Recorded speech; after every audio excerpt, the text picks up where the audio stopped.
Derrick Henry inks a 2-year, $30 million extension. $25 million fully guaranteed. We're breaking that down. Was it a mistake? Are you paying a player for what he's done? Are you paying way too much for a player that is 31 years old? What's it mean for fantasy? 12 minutes and 22 seconds. We're live early today to break down the NFL schedule. The release happens in 12 minutes and 14 seconds. We're all here doing it live. File in, hit the like button. The Fantasy Football Show, the Monday through Friday, 8 p.m. Eastern live show. Every single Monday through Friday show begins right now. File on in. Live from the FantasyFootballShow.com studios. It's the Fantasy Football Show. Live! Monday through Friday, 8 p.m. Eastern. Smitty is also live whenever news breaks. We are 11 minutes and 39 seconds away from the schedule release. There's been a lot of leaks. I don't even really want to get into the leaks because what if they're wrong and we start peddling out some bad information? So we're just going to wait. There's the Detroit Lions schedules reportedly come out. We've got a lot of different pieces, but we'll go over the schedule. Henry inking a 2-year extension. And many are going to say the same thing. You hear kind of like the parrot talk. People are parrots out there. Like, it's well deserved. That's the one thing I see the most of. Well deserved. Worth every penny. He deserves it. Look, it's a business. You really going to pay somebody who's 31 years old? I don't care how many times he's defied the odds. Every time we go into a season, it's more and more risky that he's going to be able to deliver upon this expectation. $25 million fully guaranteed. Now, I will say this from a football perspective, from a team perspective, an NFL team perspective, dropping the bucket in a way, the way these receivers get paid, the way the quarterbacks get paid, the running backs are getting paid more. And CMC kind of set that tone. And then now Barkley reset the tone. Now Derrick Henry's piling it on top, trying to get the running back some dough. And I like what's happening. I'm very much in favor of Henry getting this deal for the running back. And at the end of the day, it's not like it's going to break the bank for the Baltimore Ravens, but is it something they should be doing? Is he really going to play 2 more years? Is he worth this $25 million fully guaranteed contract, or the $25 million of the 30 fully guaranteed? I probably he's not going to earn that. This is similar to the Christian McCaffrey deal. He got a big fat whopping contract extension and then he broke. It was giving him money for what he's done, paying George Kittle like the Niners just did, and he could break at any moment. You're paying him for what he's done. He's an older player that's very injury prone. Now Derrick Henry has survived multiple years now being doubted, and your boy Smitty 2 years ago thought that his drop off was near. Last year I didn't. Last year we got on board. We were very much in favor of drafting him in the second round. This is not a channel that avoided Derrick Henry in the second round last year. The year prior, I admit I was, because the odds are far more likely that a player at 29 years old isn't going to have the elite year, especially given the size of a player like Derrick Henry, but he is built different. We all know that. We've heard it over and over. He's different. He's built different. And we're going to ride it till the train derails. And I respect that. If you're sitting here tonight going, I'm going to draft Derrick Henry at 12, 13, 14 overall, I don't care. The train derails. Take me with you, Derrick Henry. I respect it. Salute to you. I totally do. I'm not going to even argue with you. I'm not going to try and convince you of anything other than to give you my opinion. The same thing with Christian McCaffrey going in round 2 is the same thing taking Derrick Henry at 12, 13, 14, 15 overall. Now, I have the ADP data on thefantasyfootballshow.com, which you can find the link in the description of the video and every video I practically have. But here is the link as well if you want to sign up for year-round rankings, bold predictions, trade calculators. Your boy got into the industry in 2022/2023 because there was no trade calculator, no instant-based trade calculator to help you guys navigate your trades. But I have ADP data up on thefantasyfootballshow.com, and Derrick Henry's 14 overall. Let me take a quick screenshot of the ADP data for the top, we'll call it top 17 overall. I'll put this on screen and we'll kind of take a gander at this together. So let me drag that over here, and we will be talking about the schedule here very, very soon. Go watch this show, by the way. It's up there about 2 videos ago. 7 minutes and 33 seconds until the schedule drop. Here is the ADP data. So as you can see, right at number 14 overall is Derrick Henry. You just got to ask yourself the question, is Christian McCaffrey and Derrick Henry at 13 and 14 worth the fantasy football investment? No one's saying the Ravens can't do what they did. No one's saying that Derrick Henry doesn't deserve a little bit of a raise maybe for all that he has done. I mean, you can look at it 100,000 different ways from a team perspective, but from a fantasy football perspective, there's a lot of risk involved in taking a player 12, 13, 14 overall. And McCaffrey's ADP of 13 overall, who is a planet Uranus man. And off he goes to the planet known as Uranus. Christian McCaffrey, a no-go, a 2025 fantasy football avoid. Tyreek Hill, a no-go, a fantasy football 2025 avoid. And same thing with James Cook. Wait a minute, why James Cook?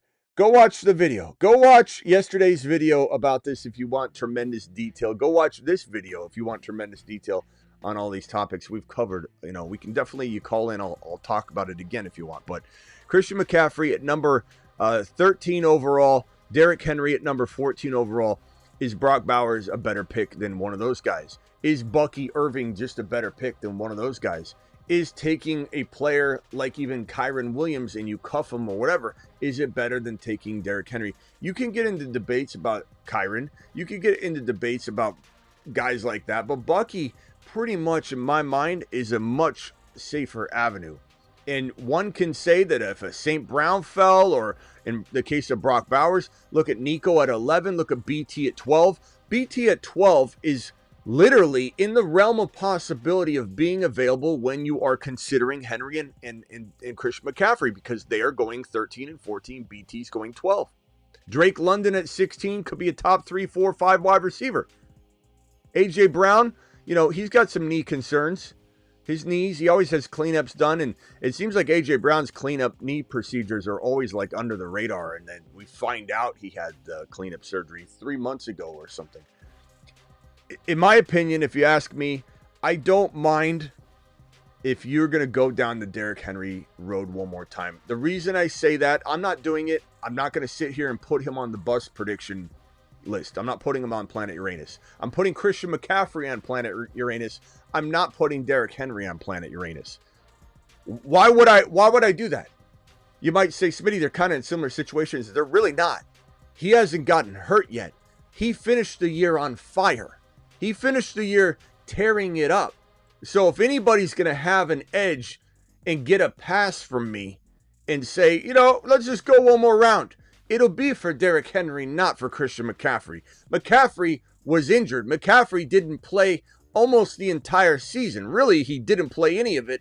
If you try and define what playing is, Derrick Henry played and played well. Derrick Henry finished well. So if you're going to bet on one of these guys, Derrick Henry and Christian McCaffrey has an ADP of 13, Henry's got an ADP of 14, please take Derrick Henry and not Christian McCaffrey.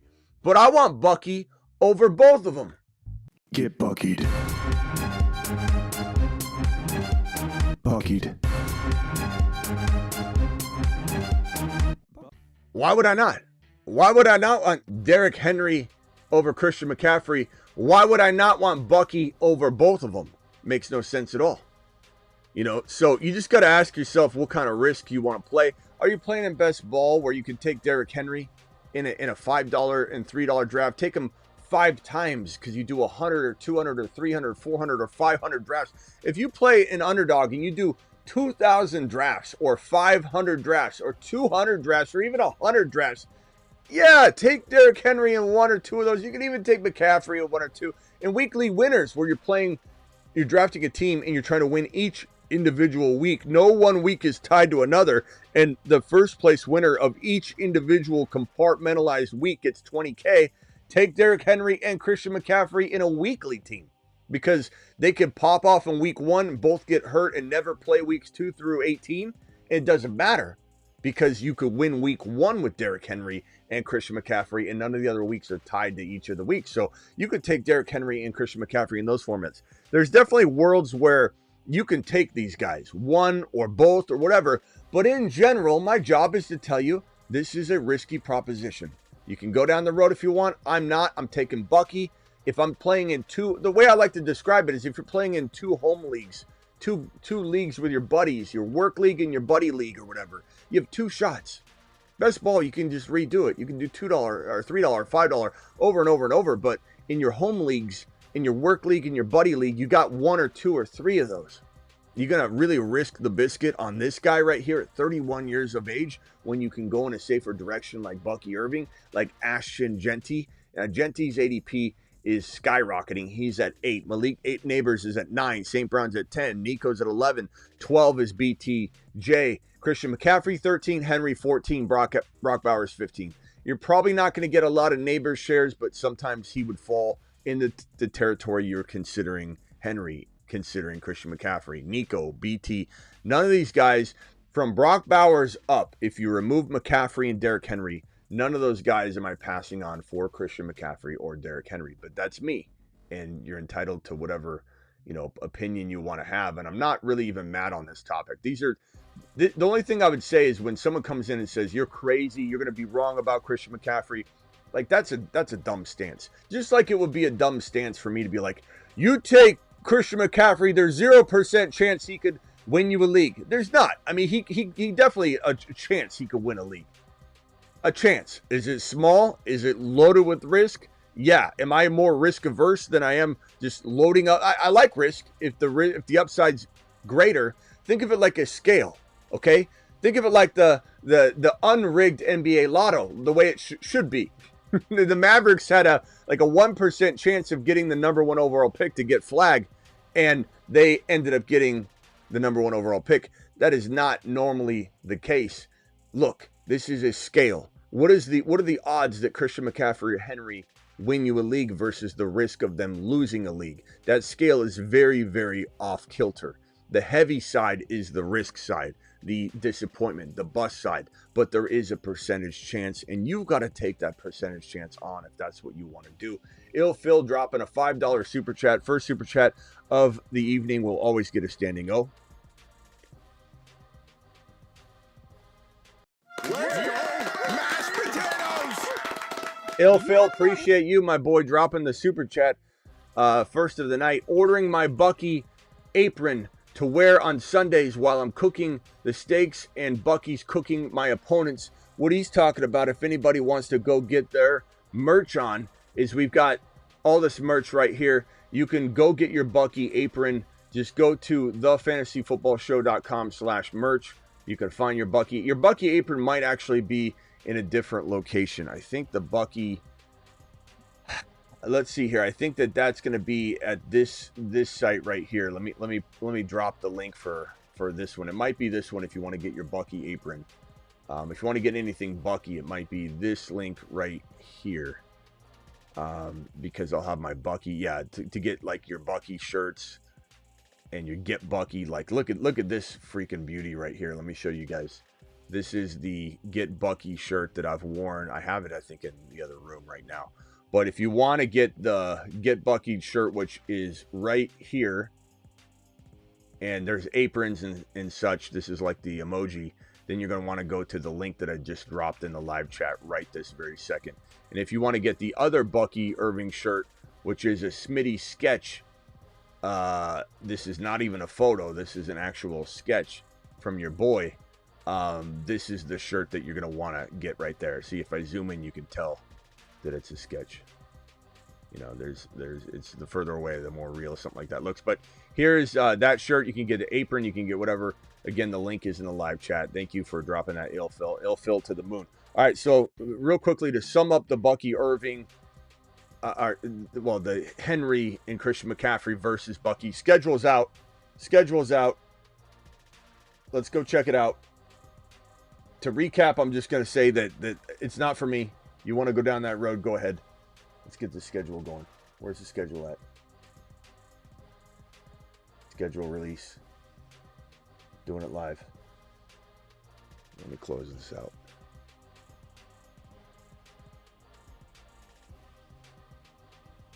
Man, I'm pumped about this schedule release. Let's see if we can get this up on screen here.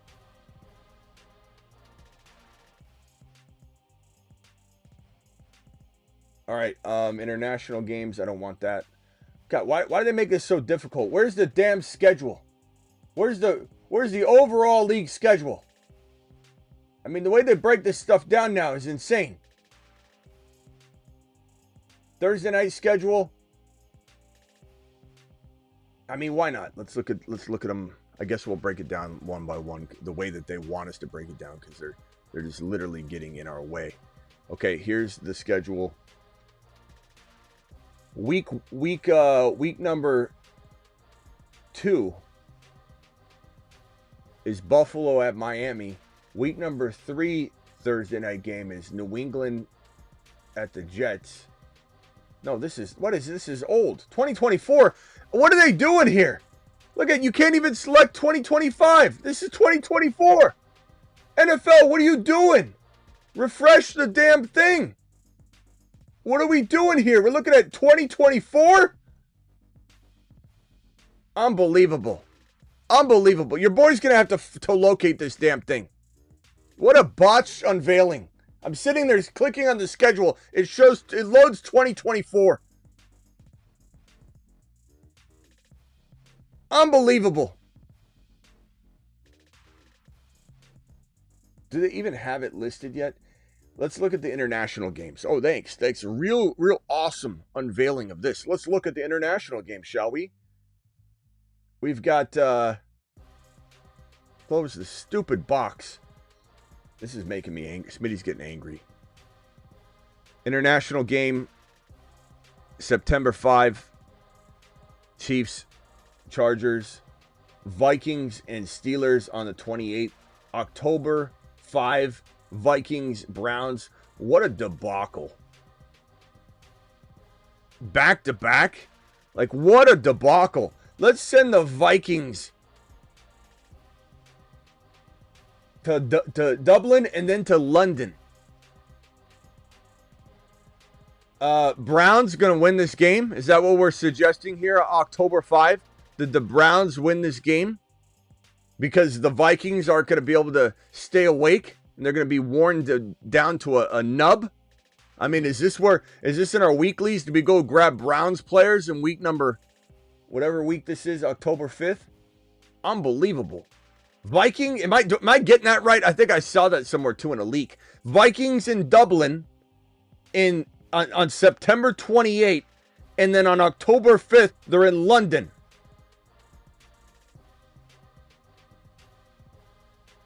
Unbelievable. Harvey in London against the Jets on October 12th. All right, let me see if I can locate more of this damn schedule. Maybe I just have to screenshot this crap, because NFL is, I swear, when I go to NFL.com, even to look at stats or game logs, it's the worst. They're supposed to be the best. It is the official site.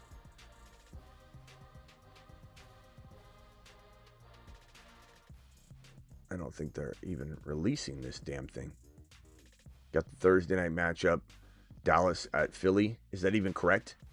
Yeah, it should be September. All right, let's open the phone lines while we wait for the NFL to get their act together, because this is ridiculous.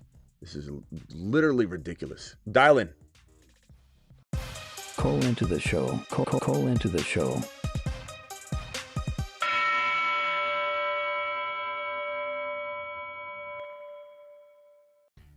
Let's look at the Sunday night schedule.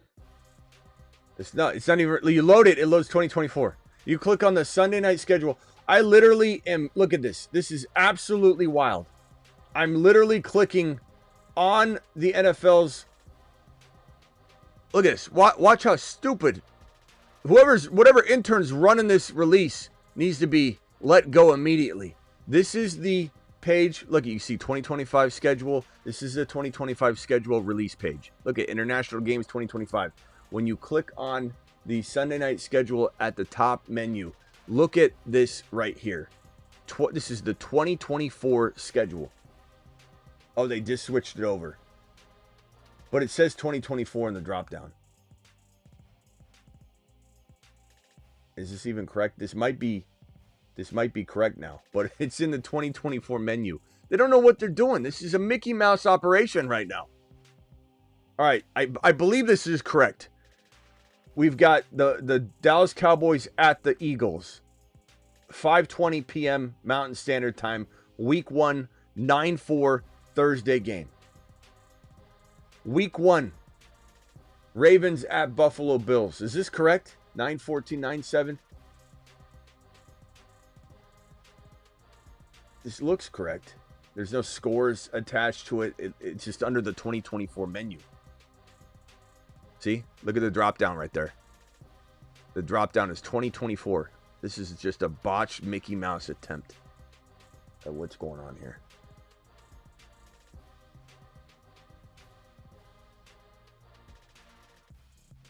All right, let me try and find it on ESPN.com, because I don't think NFL's being serious about anything. So this looks like it's probably right. Does this look right, Travis? Does week 1 look right so far? I think it does. Dallas at Philly. Baltimore at Buffalo.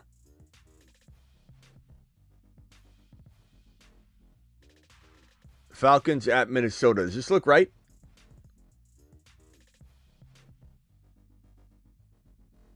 Green Bay at Dallas. New England at Buffalo. Detroit at KC. Atlanta at San Francisco. Green Bay at Pittsburgh. Seattle at Washington.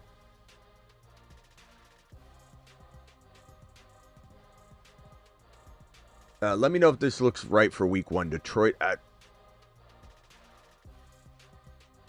What? Detroit at Philly.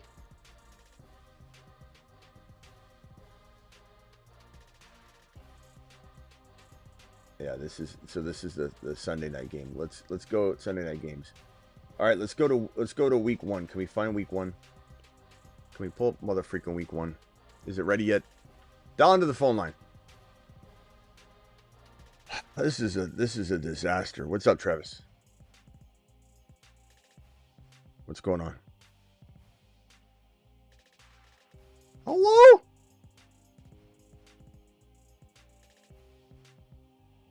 Hold on. Now my phone line's not working.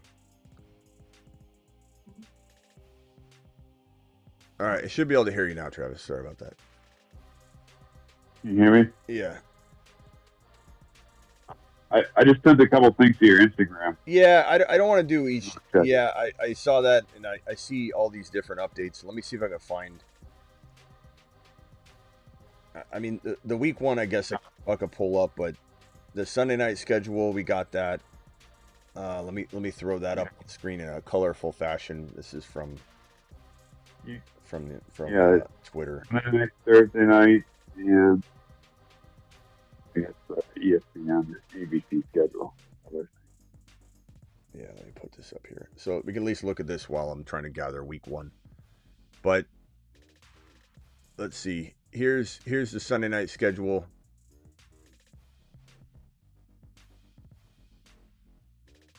So Baltimore, Buffalo, Falcons, Vikings.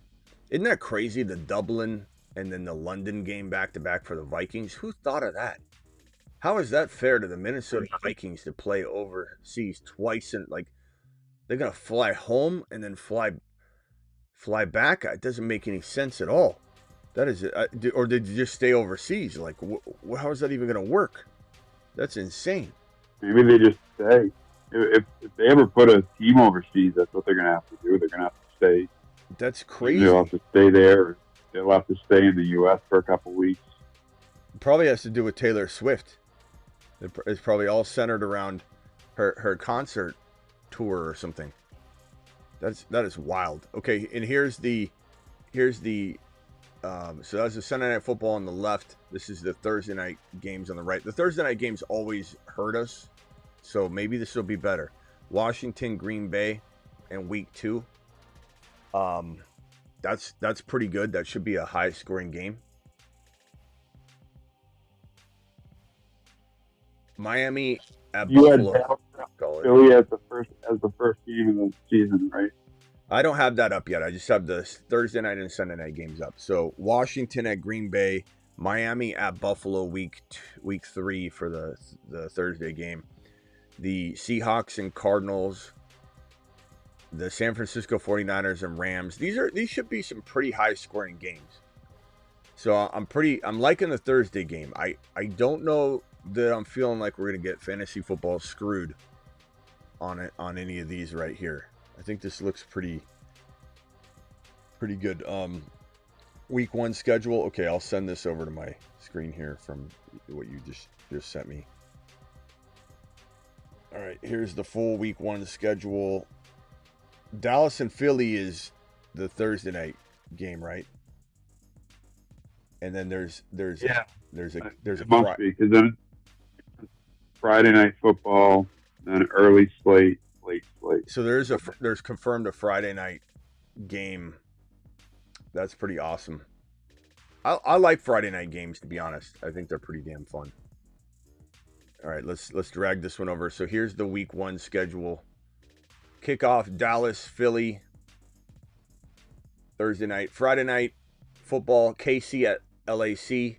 Early slate games, Miami at Indy, LV at New England, Pittsburgh at the Jets. That's gonna be, oh god, you got Fields versus, how do they not, like, you know what's crazy about the NFL is how corrupt it is. Like, it's not some random sequence. You know that. Roger Goodell's just out there trying to make money. But when you think about it, there's a lot of bias and there's a lot of negativity, you know, that I think in potential things that hurt teams in unfair situations that are set up by the NFL trying to do this versus doing it at random. I mean, to literally have, let me move this over because it looks confusing the way I have it. So in week 1, to have the Pittsburgh Steelers at the Jets, having Fields play Aaron Rodgers, it's exciting, it's fun, but how biased is it? You're literally hand-picking these things. You're hand-picking them. And it's got to affect some teams. You know, it's not done in a fair fashion, no doubt about it. I'm not saying the Pittsburgh Steelers should be afraid. I'm just saying you're obviously picking things the way you want them, and that's going to create some bias and some unfair, unbalanced things. The Giants at the Washington Commanders. Tampa Bay at Atlanta. That will be Baker versus Penix Jr., Bijan versus Bucky. Oh, my God. That is an awesome early slate game. You really think that? I don't think it's biased, Smitty. You don't know. Like, the AFC's got to play a certain division in the NFC. They also got to play. So this year, the NFC North and the NFC East, or the AFC North and the AFC East play each other. I know, but I mean, if you look at it, we got to play Buffalo. We got to play every team in the AFC. But Ron, they're playing week 1. You're gonna pit Fields up against his former team, and Aaron Rodgers if he comes back against his former team. Like, come on, that is completely set up. I mean, and Buffalo playing each other again. I don't understand what the point is, though. The point is, they set this up, Ron. He handpicked it. I mean, Goodell wants what he wants. He wants to make money. Rodgers, the quarterback. Ron, come on, man. But it was great. I'd love to see Fields. It's fun. It's fun. I'm not saying I don't like it. I'm just saying you think you put a randomness to this to help make sure there's fairness involved, and there's clearly not. I mean, you can't. Right. That's what I'm saying. I'm not saying I don't love it. They think people will watch, get the ratings. They have I get Brady, New England. Brady, they're going to sell the Brady thing. Yeah. I mean, I'm not saying I don't enjoy some of these angles, Ron. I'm just saying marketing. I get that. I'm saying what I'm saying is, Ron. About Minnesota, they're planning on staying over there overseas. They either will sit in Dublin or they'll go down to England. Yeah.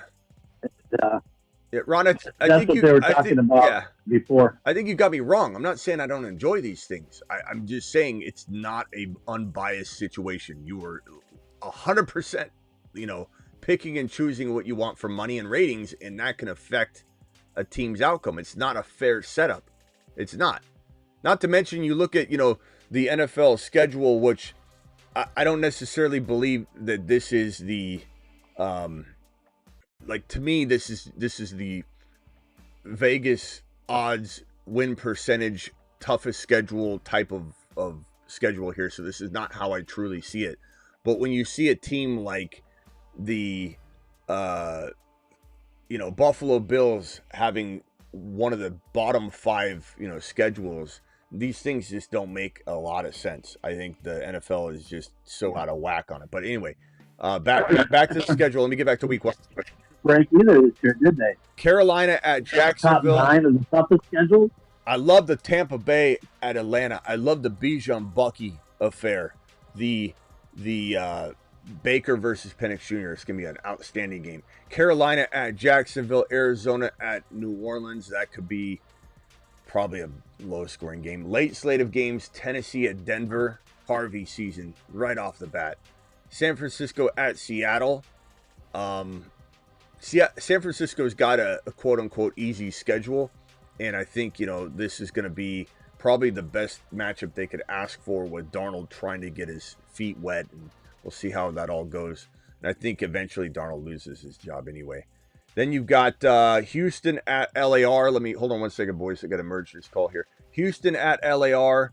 That is an interesting game. I think the Rams roll Houston, but we'll see. This is in LAR, so Detroit at Green Bay. That's a fun game to watch. Sunday Night Football. Again, all these are fun, but it's just corrupt the way Roger Goodell sets things up. Baltimore at Buffalo.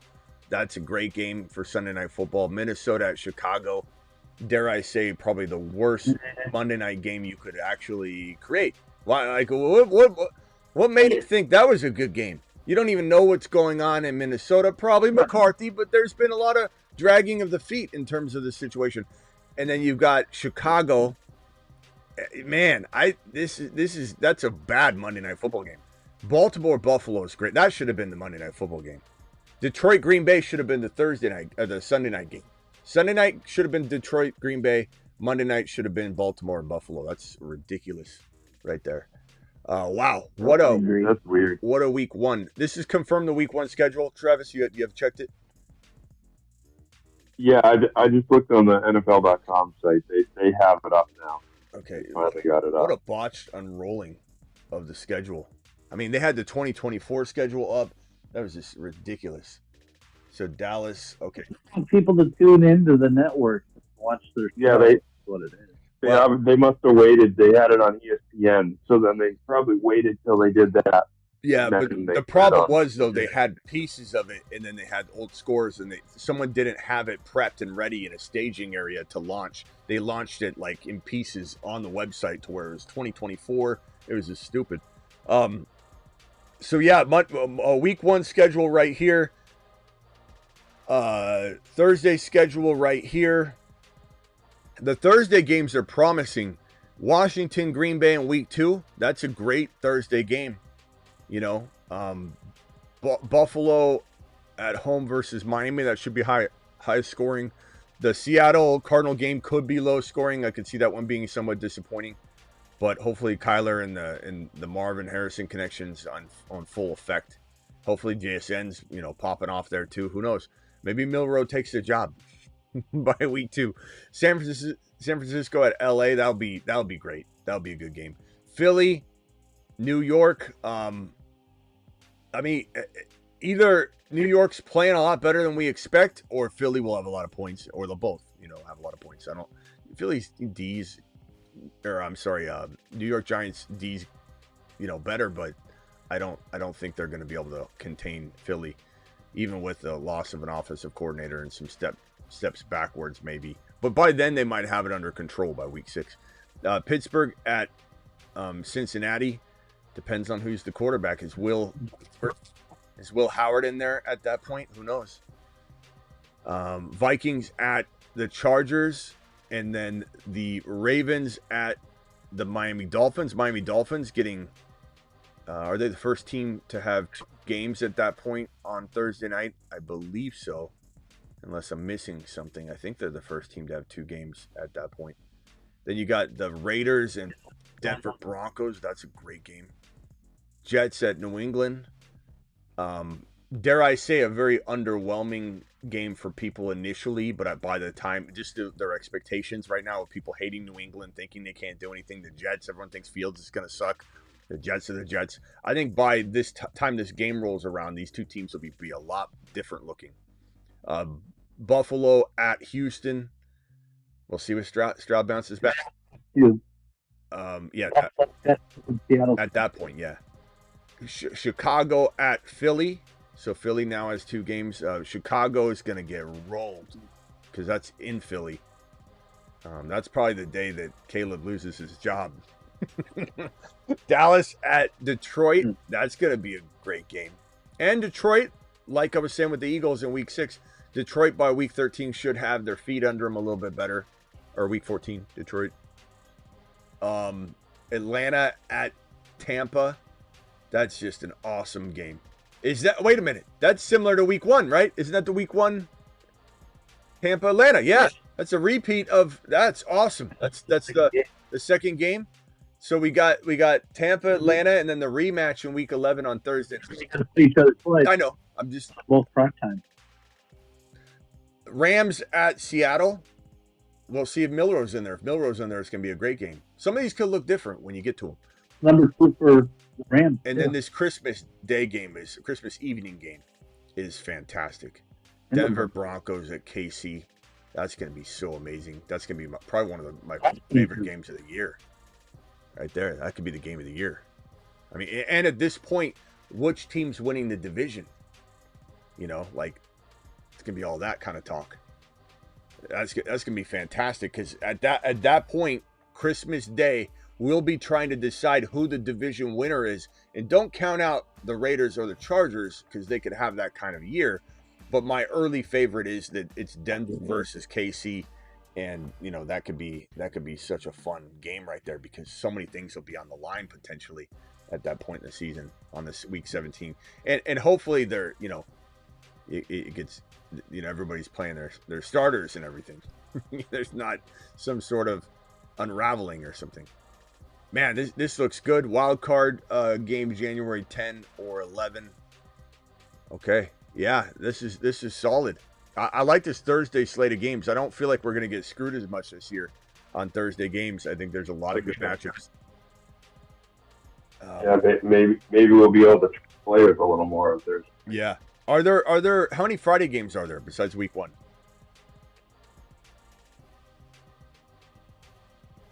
You know, they had one on Black Friday that was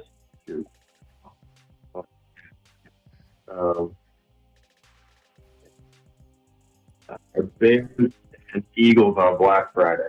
Bears, Eagles, Black Friday. Bears, Eagles. Okay. So that'll be a disappointing. I'll let you know if I find any others. So that's Black Friday. So the Bears, Eagles. So Bears at Eagles on Thursday night, week 13. Yeah. And then so Bears, Eagles. Hold on one second. Hold on one second, Travis. Bears and Eagles on week 13. Bears, Eagles, week 13, and then the next that Friday game that you're talking about will be Eagles at the Bears, right?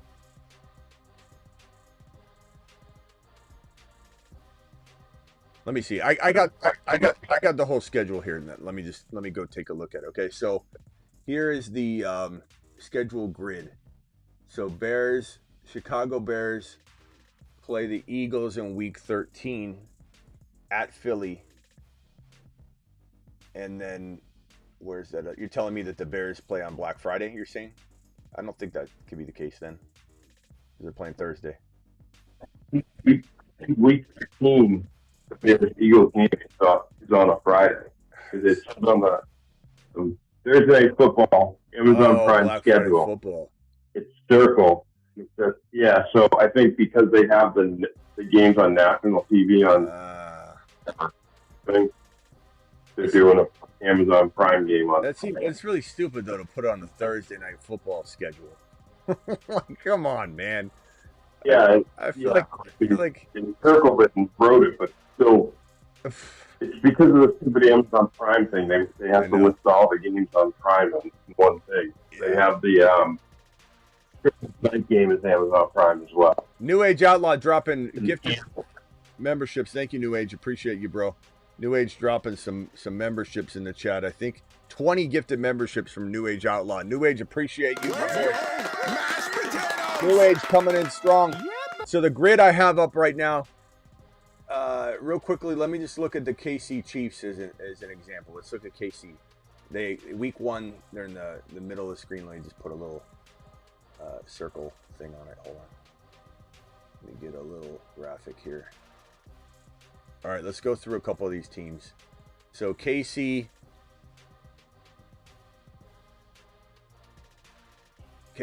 plays the Chargers week 1, Philly week 2, Giants, Baltimore, Jacksonville, Detroit, LV, Washington, Buffalo. What a tough start for the KC Chiefs, man. Wow. Chargers, Eagles, Giants, okay. Baltimore, Jacksonville will be tough. Detroit, LV, Washington. Okay, and then Buffalo. Then bye week, Denver, Indy, Dallas, Houston, LAC, Tennessee, Denver. That's got to be the toughest. That's got to be one of the toughest schedules in the league. And then LV at the end. That's got to be KC. What is KC ranked on this? Yeah, what's KC ranked on this Vegas one? KC's number 6. They got to be the toughest. Is it really? Let's look at the Giants. And how are the Giants getting handed the toughest schedule in the NFL? That's what I'm saying about this crap. Is just insane. The division play makes it tough. I know. That's what it goes by. Yeah, I know, but Washington. Let's see if it's tougher than KC. This feels like it's got to be the toughest schedule in the league. Let's go to New York. Washington, Dallas, KC, LAC, New Orleans, Philly, Denver, Philly, San Francisco, Chicago, Green Bay, Detroit, New England, bye, Washington, Minnesota, LV, Dallas. That's tough, but I think KC's was tougher. This is a tougher schedule today. You can find wins. Yeah, it's. I think it's going to be a tougher schedule. Okay, let me go to Washington at the bottom. Giants, Green Bay, LV, Atlanta, Chargers, Chicago, Dallas, KC, Seattle, Detroit, Miami, bye, Denver, Minnesota, Giants, Philly, Dallas, Philly. That's a tough ending there. Philly, Dallas, Philly. Yeah, I think at that point the Washington Commanders are in smooth sailing mode though. So if they have some tough games here, that will make for like a tough, like if they lose, let's say this Philly game, and it's gonna be like okay, can we bounce back in this week, this final week, or are they sitting? Yeah, sitting guys. Hoping the division comes down to those two. Yeah. Tampa's got Atlanta, Houston, Jets, Eagles, Seahawks, San Francisco, Detroit, New Orleans, bye week, New England, Buffalo. Wow. I mean, this is an interesting schedule. Whoever's making noise in the background, just mute real quick while you're doing that. There's a lot of background noise. I think I'm pretty pleased. Other than the NFL botching the unveiling, I mean, they should just release it on a show and then put a countdown on their website differently, because their website was counting it down for the website and they botched it completely. Here's the week 1 full schedule on the right side of the screen. Who's making all that noise in the background? Is that you, Ron? Might be me. Okay, yeah, mute yourself if you could. That's right. All right. Because I went inside and I didn't have my phone. I got you. Johnny, you're live. You've been waiting. You're waiting on hold there for a little bit. Johnny, go ahead. You're live. 50 gifted from BBQ. My name from John to Johnny. Anyway, looking at the NFL strength of schedule, I don't know if you saw, but yeah, it says New York, then the Browns, then the Lions. So that came up on Sharp Football Analysis. There's a really cool picture of that.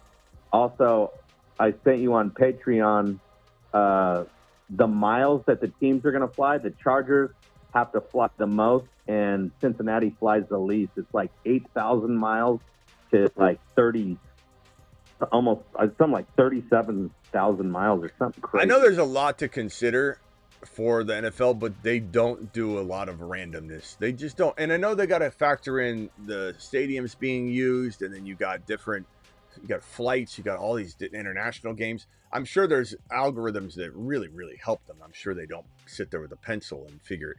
Like it's, I'm sure it's really much easier than it used to be.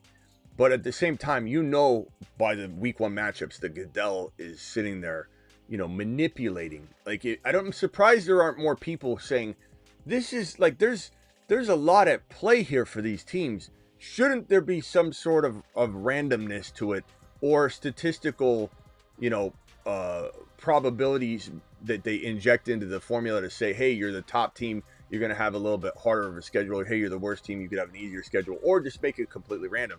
But this is sometimes wildly unfair. The Minnesota Vikings should not be overseas twice in a row. That's awful. Teams shouldn't be traveling 30,000 miles versus 8,000. Some might say it's because of the divisions, and that all needs to be accounted for, sure, but there's discrepancies that are not explainable, by randomness or whatever. So it's wild to me how much of this is not talked about. It's just like, hey, let's see how bad we can screw a team because we want to have Taylor Swift in this area right now. How much of is Taylor Swift even on tour? I don't even know if she is, but is there a tour? Is something going on with who knows? Who knows what they're doing? And you can show people proof. You can show people proof, Smitty, and you know what? They're just going to tell you you're crazy. And it's like, I have the proof right here, and they'll be like, no, you don't. Yeah, it's wild to me. But schedule's out. That's great news. I'm excited. Let's look at Buy-Mageddon. What is the Buy-Mageddon this year? It appears to be week number 8. 1, 2, or is there no Buy-Mageddon? It looks like they're kind of spread out a little bit. Week number 7 has 1, 2. Okay, no. Week number 8 is 1, 2, 3, 4, 5, 6 bye weeks. Week number 12 has 1, 2, 3, 4 bye weeks. It looks like week number 8 is Buy-Mageddon. So you have Arizona on a bye, Detroit on a bye, Jacksonville on a bye, Rams on a bye, Raiders on a bye, Seattle on a bye. I think it feels a lot more spread out this year. Looking at it, I don't see any sort of craziness. It's kind of like a mini Buy-Mageddon. And then what would be the second worst weekend? I don't know that there's even maybe week 10, 1, 2, 3, 4. Yeah, it looks like it's just week number 8 in the middle there. So that's a interesting thing. I was anxious to see that. And it looks like buys don't kick in until week number 5. So we have 4 weeks of no football. That's not unusual. And then bye weeks cut off at week 14, obviously. So yeah, it's and then we have week 13 with no bye weeks. That's been par for the course, where there's a space and then back to bye weeks in week 14. That's it. I imagine that it's I would think it has something to do with, I don't know, actually. Let's ask Kruger. Kruger probably knows. Let's ask him. There we go. Let me go full screen here. Let's ask Krugmeister might have an answer for this. Although he sometimes makes stuff up and it's hard to know. All right, here we go. Come on, Kruger. Load. Hey, Kruger, why does the NFL have bye weeks from weeks 5 through 12, and then every year they take a break of having bye weeks in like week 13 and then continue in week 14, and then there's no more bye weeks from week 15 on? Structured exactly. They want to avoid giving teams. Wait. You just said exactly. Explain it again. Nothing. The NFL staggers bye weeks from weeks 5 through 14 to spread out rest periods and ensure no competitive imbalance. We know that. We know that, Kruger. I'm asking you, why does the bye week every year stop in week 13 but continue on in week 14? Why do they have a break in the bye weeks? Got it. The gap around week 13 is usually to ensure a more balanced schedule and to accommodate the end of season push. By week 14, they finish up the last of the byes to align all teams for the final stretch of the season. I don't think he's really understanding the question, but I imagine there's some sort of algorithmic advantage.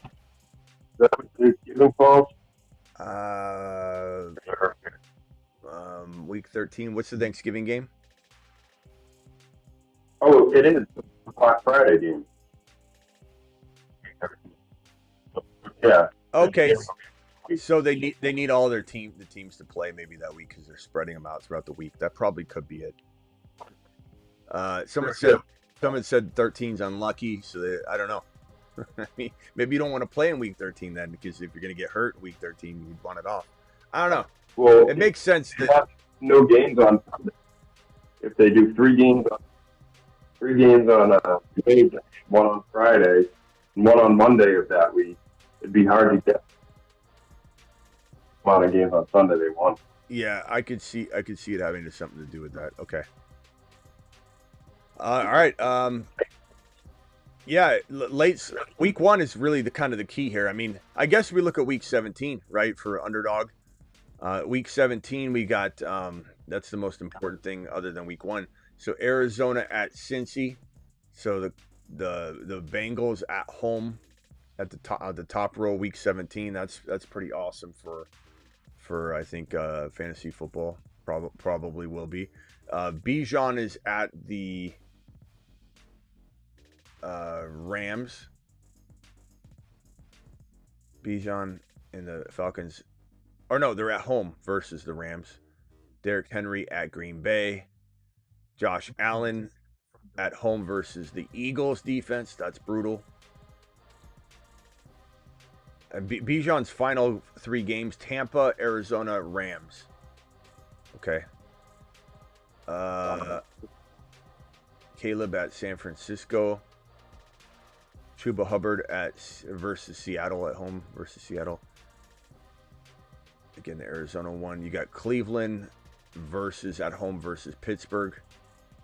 You've got Dallas at Washington. That's going to be a great game.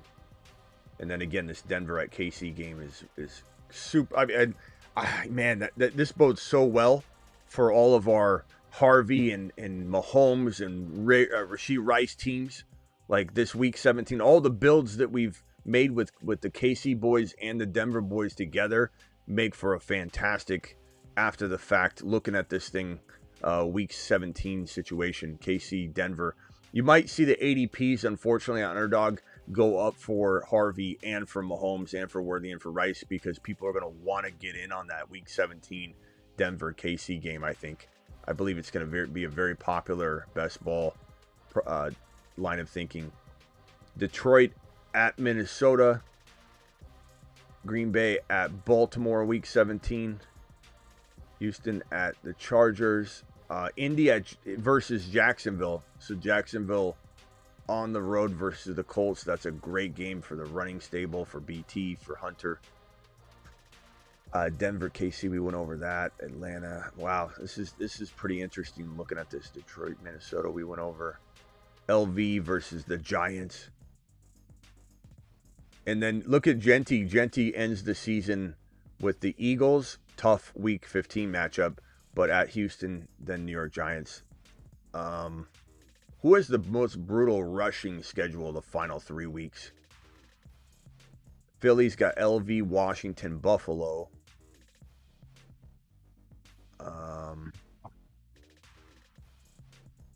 Washington's got the Giants, Philly, and Dallas. I'm trying to see who has the toughest schedule. New England. Hendy's got Buffalo, Baltimore, and Jets. Yeah, but we'll see other defenses. But he's a pass catcher, so it kind of doesn't. Pittsburgh, Cincy, Tampa for Achan.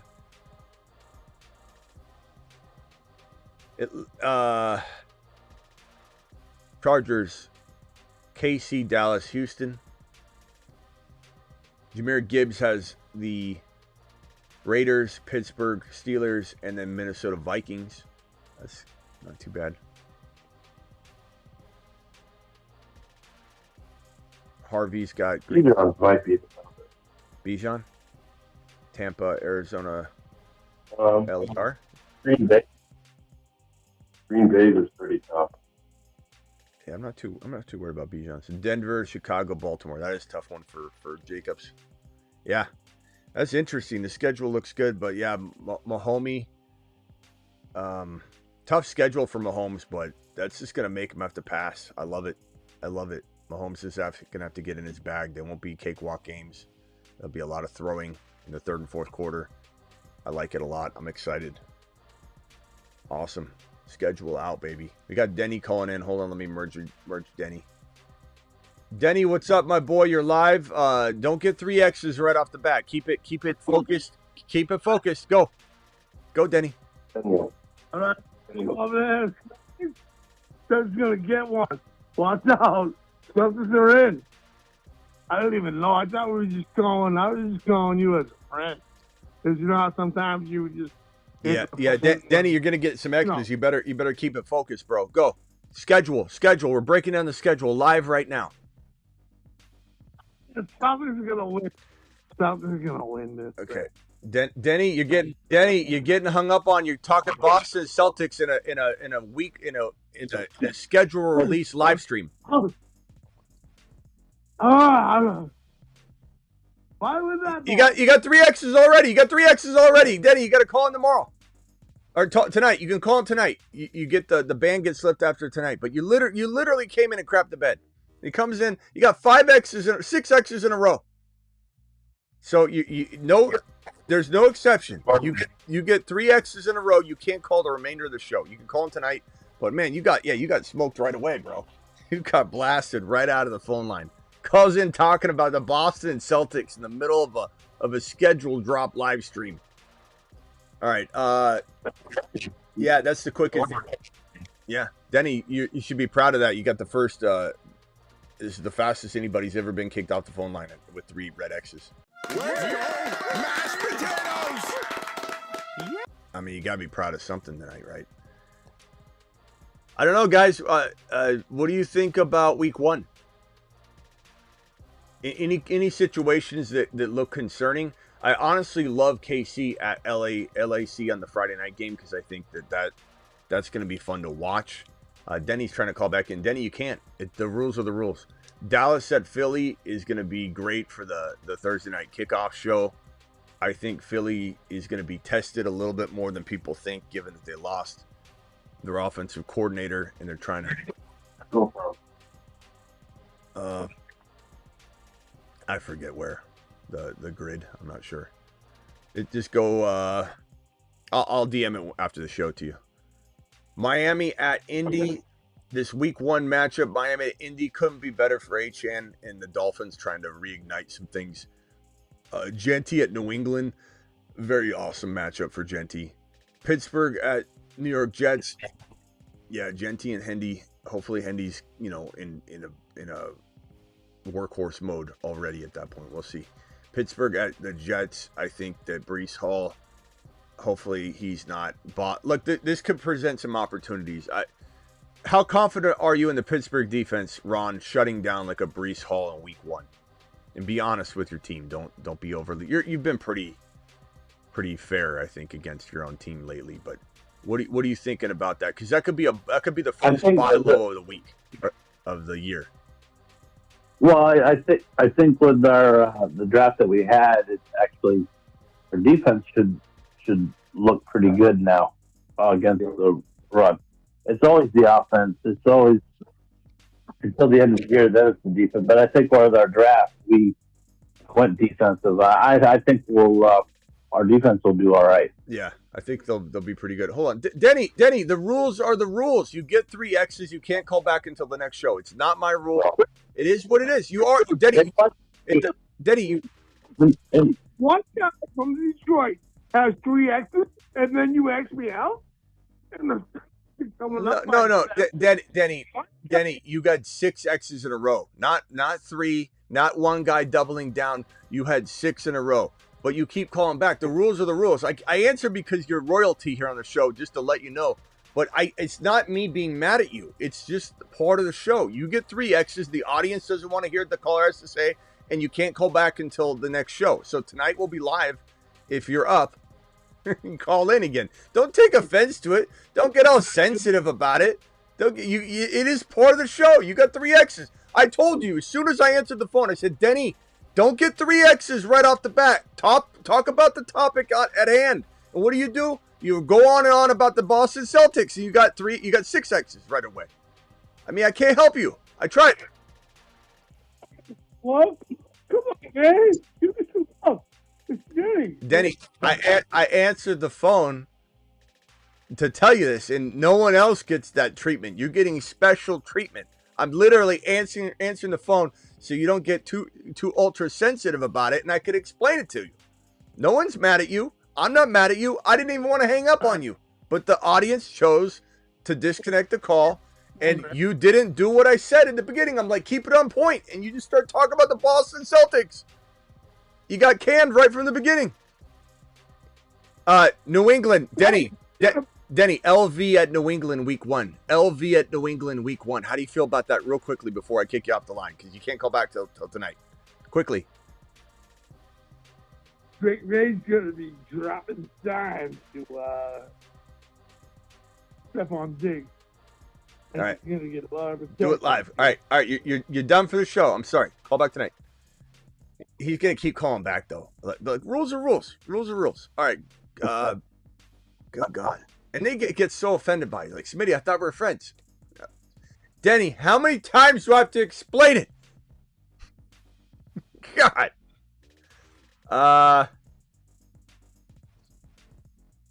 Tennessee. Yeah, what I was going to say is because it's week 1, too, the defense, because, I mean, everybody's going to be fresh week 1. Denny, I'm not answering. It'll be a good game. It is. Denny, I'm not answering. Denny. Stop. Houston at LAR. Man, that's going to... Personally, I know someone might defend Houston and say Kyron's going to have a good game. Adams going to have a good game. Stafford. This will be tough to buy low on Rams players coming off of this home game against the Texans in week 1. I believe the early buy low candidate... I'll do an early buy low candidate projection show. I think Breece Hall could be. I think as they're getting their feet under them in New York, it could potentially be. I'm not saying if Breece Hall blows up in week 1, forget getting him. You know, people will be like, oh my God, he is going to be the guy. But I think this might be an opportunity where so many people are like, Smitty, I'll hold strong. Don't worry. If Breece Hall has a bad week 1, I won't get all upset. And then if Breece Hall has 40 yards and 1 catch for 7 yards, no touchdowns in week 1, you know what I'm going to be flooded with? Smitty, are we panicking on Breece Hall? Smitty, what the common phrase that we forget gets used as soon as the season comes around. Smitty, what are we doing with Breece Hall? Smitty, we're buying him. We're buying him. Who's going to freak out? Vow to me right now, everyone, you're not going to freak out after 1 week of football, but we will take advantage of those petrified Peters that are freaking out. But this is my early week 1 buy low candidate based on schedule. A-Chan, forget about getting him. Genty, forget about getting him. He's going to have a great, week 1. Garrett Wilson could potentially be a good buy low. It could just be one of those games. I'm not saying the Jets get rolled. They might win the game, but it might be through Fields. Fields might be a player that everybody loves. Giants at Washington. I believe that Neighbors will get used a ton. I think Scat won't be necessarily in the position we think he will be, and eventually I think putting the cart before the horse or getting ahead over your skis too far will be bad if you start thinking Scat's going to be for sure the man in week 1. He could win the job, but outright and be the guy, it could certainly happen that way. It just depends on how things go in August, but it's something where I can think Scat could be a good buy low coming out of this week. I think Bucky's going to have a great game. I think, the Tampa Bay offense will have a good game overall. I think the Falcons will have a good game overall. Good luck buying low on any of those players. I think Jacksonville's going to have a great game against the Carolina Panthers. Again, anything can happen. Defenses could be a lot more. If everybody can mute real quick, I got a lot of noises on the phone line tonight. And I think the phone line actually quit. But I had people breathing. I think it was Ron again. This Ron's doing something over there, in and out of the abode outside. I don't know, but anyway, call back in if you want. The phone line just cut out. Ironically, at the same time that I said that, I didn't hang up on anybody. Cardinals at New Orleans. That should be a great MHJ opening game. I think buying low on MHJ coming out of week 1 might be tough. I think Tennessee, Denver, probably going to see Harvey explode in week 1. His value will be through the roof after week 1. San Francisco at, let's see here. If everybody can mute real quickly, I got a lot of mouth breathing on the phone here. So if everybody mutes real quick, just until I call on you real quick. Tennessee at Denver, probably going to be a big game for Harvey. I think week 1, straight out of the gate, should be amazing. Denny, not you. Denny's trying to call in again. He doesn't get it. He doesn't understand the concept. Denny, I'm not picking up. You can call till your heart's content, but I'm not picking up. Christian McCaffrey at Seattle could be actually a pretty good sell high game. If you ask me, he might come in and have a pretty solid affair, but they might give him a limited workload if let's say Seattle, and I'm not saying Seattle could just get rolled right away by everybody. I do think Darnold has some potential. I doubted Darnold last year. He did very well, but I think we all know what that was. I don't think it was Darnold was great. I think Darnold's good. But if he's not in the most ideal situation, and as much as I'm excited about Milroe and JSN and the running attack, I don't know that Seattle is as ideal as Minnesota. In fact, I know it's not as ideal as Minnesota. Now, Milroe getting injected changes that because Milroe is going to make it his own. And I believe that the system that they want to deploy, which is going to be very run heavy, and Milroe is going to fit that better, and it will be a seamless integration. Whereas I think Darnold is not a seamless integration. Milroe is a more seamless integration. Personally, I don't care if he's a rookie. That's the way I feel about Milroe. So San Francisco could potentially have a nice little game here, and Seattle look a little concerning. That's my prediction. Milroe takes the job earlier than people think. Houston at LAR. Again, Kyron, Adams, Puka, Stafford to the moon in week 1. Detroit, Green Bay, that could go either way, obviously. I think Detroit's got some concerns with their new offensive coordinator, who I just don't know what to make of Morton. He's not like he has like a tremendously easy career to assess. He's been an assistant. He's been a QB coordinator. He comes from Denver. He's a hire within. He's coming up within. Obviously, he had a hiatus last year in Denver, but this is a Detroit Lion player or coach that was in Detroit, went to Denver for 1 year, is back in Detroit. So it is a hire essentially, being brought up from the previous, year's staff. It's hard to know what it's going to look like. And everyone wants to assume that this is just going to be a rinse and repeat year for the Detroit Lions, that everything's going to go to plan. I just don't. I think they're going to have to run the ball more, which will be good, which will be awesome for Gibbs. But there's a little bit of a regression expectation for me for both. Well, for St. Brown specifically. And then J-Mo, I don't know if there'll be a regression as much as I don't think he's going to explode like everyone's expecting. But Detroit at Green Bay, I think this could be a very solid game. There could be a lot of points scored. I think Detroit wins it. But it is in Green Bay. You never know. It could be Detroit falls apart a little bit, trying to get things sorted out and let the dust settle from losing Ben Johnson. And maybe Green Bay just runs the ball very well and they win this game in a low-scoring game, or it could be a high-scoring game. But maybe if Detroit struggles really early, we do have some buy low opportunities that we didn't expect to come out of week 1 with. That's a possibility. That's why I said in the beginning, it could go either way. Detroit Green Bay could really be one of those games where we expect one thing and we get a whole different thing because there's a lot of ambiguity around Love and his ability to laser lock on receivers and be a productive quarterback that can take steps forward, because he took a big step backwards last year. Jacobs is the one constant in Green Bay. And Detroit is, you just don't know how that's going to go. Baltimore at Buffalo, either side could win that game. It could be a low-scoring, hard-fought battle, or it could be high-scoring. Hard to say. Sunday Night Football, I love the spotlight of this game. I hope that it's very productive. But my guess is that you won't be able to buy any of those players low. And we'll see what's going on with James Cook at that point. Minnesota at Chicago. Just not excited about that game at all. I don't think coming out we're selling or buying. But that's me. All right, let me go over to Johnny, who I think is... Oh, no, he's not on the line anymore. Let me go over to Travis, then over to Ron. Travis, you got any other week 1 comments? That's my breakdown of week 1, essentially. So I like what you're saying about that's definitely something to always keep an eye on. Is the, poor performances or performances where someone gets, stopped. People always pay, especially the first month. That's always something to keep an eye on. I guess I'd ask, What game do you think has the biggest chance to be like, an upset? Because you always have, a lot of times you have, one of those games that a team just out together and they For get sure. blown out. My biggest upset. Beat by a bit. Yeah. The Chargers could beat KC. I don't think that'd be a crazy upset though. I think the first game Dallas could beat Philly. I mean, I wouldn't bet on it, but that could. Yeah. The reason I'm saying reason we're saying the word upset is because it's not expected.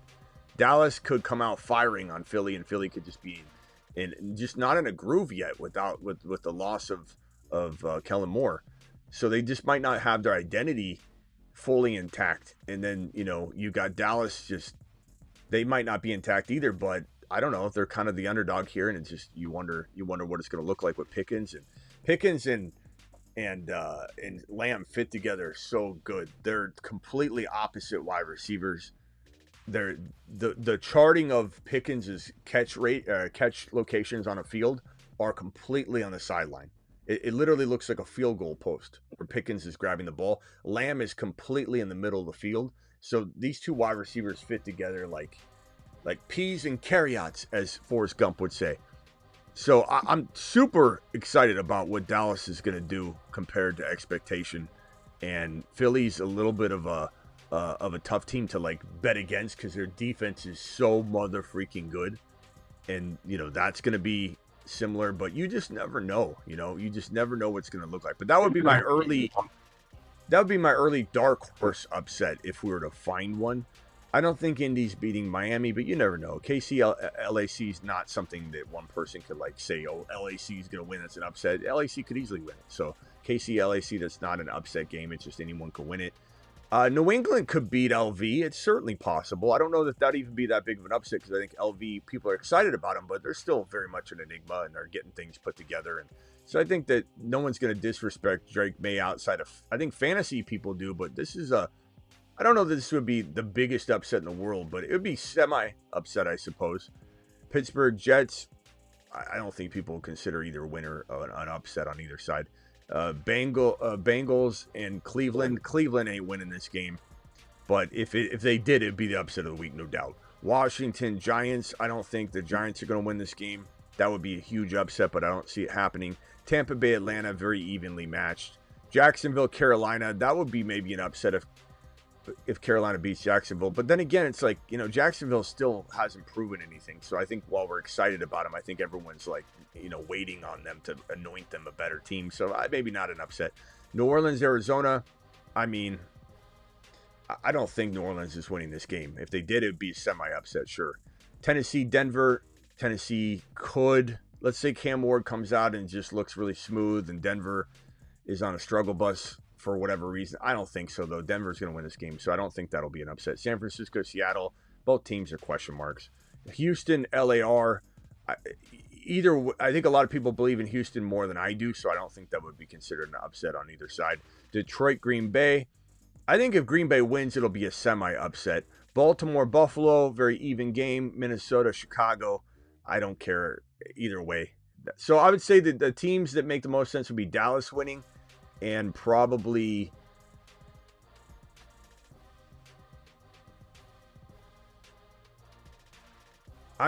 to me, Houston, if they beat LAR, the Rams are just looted. Chargers over KC. Yeah, but I think that's so arguable.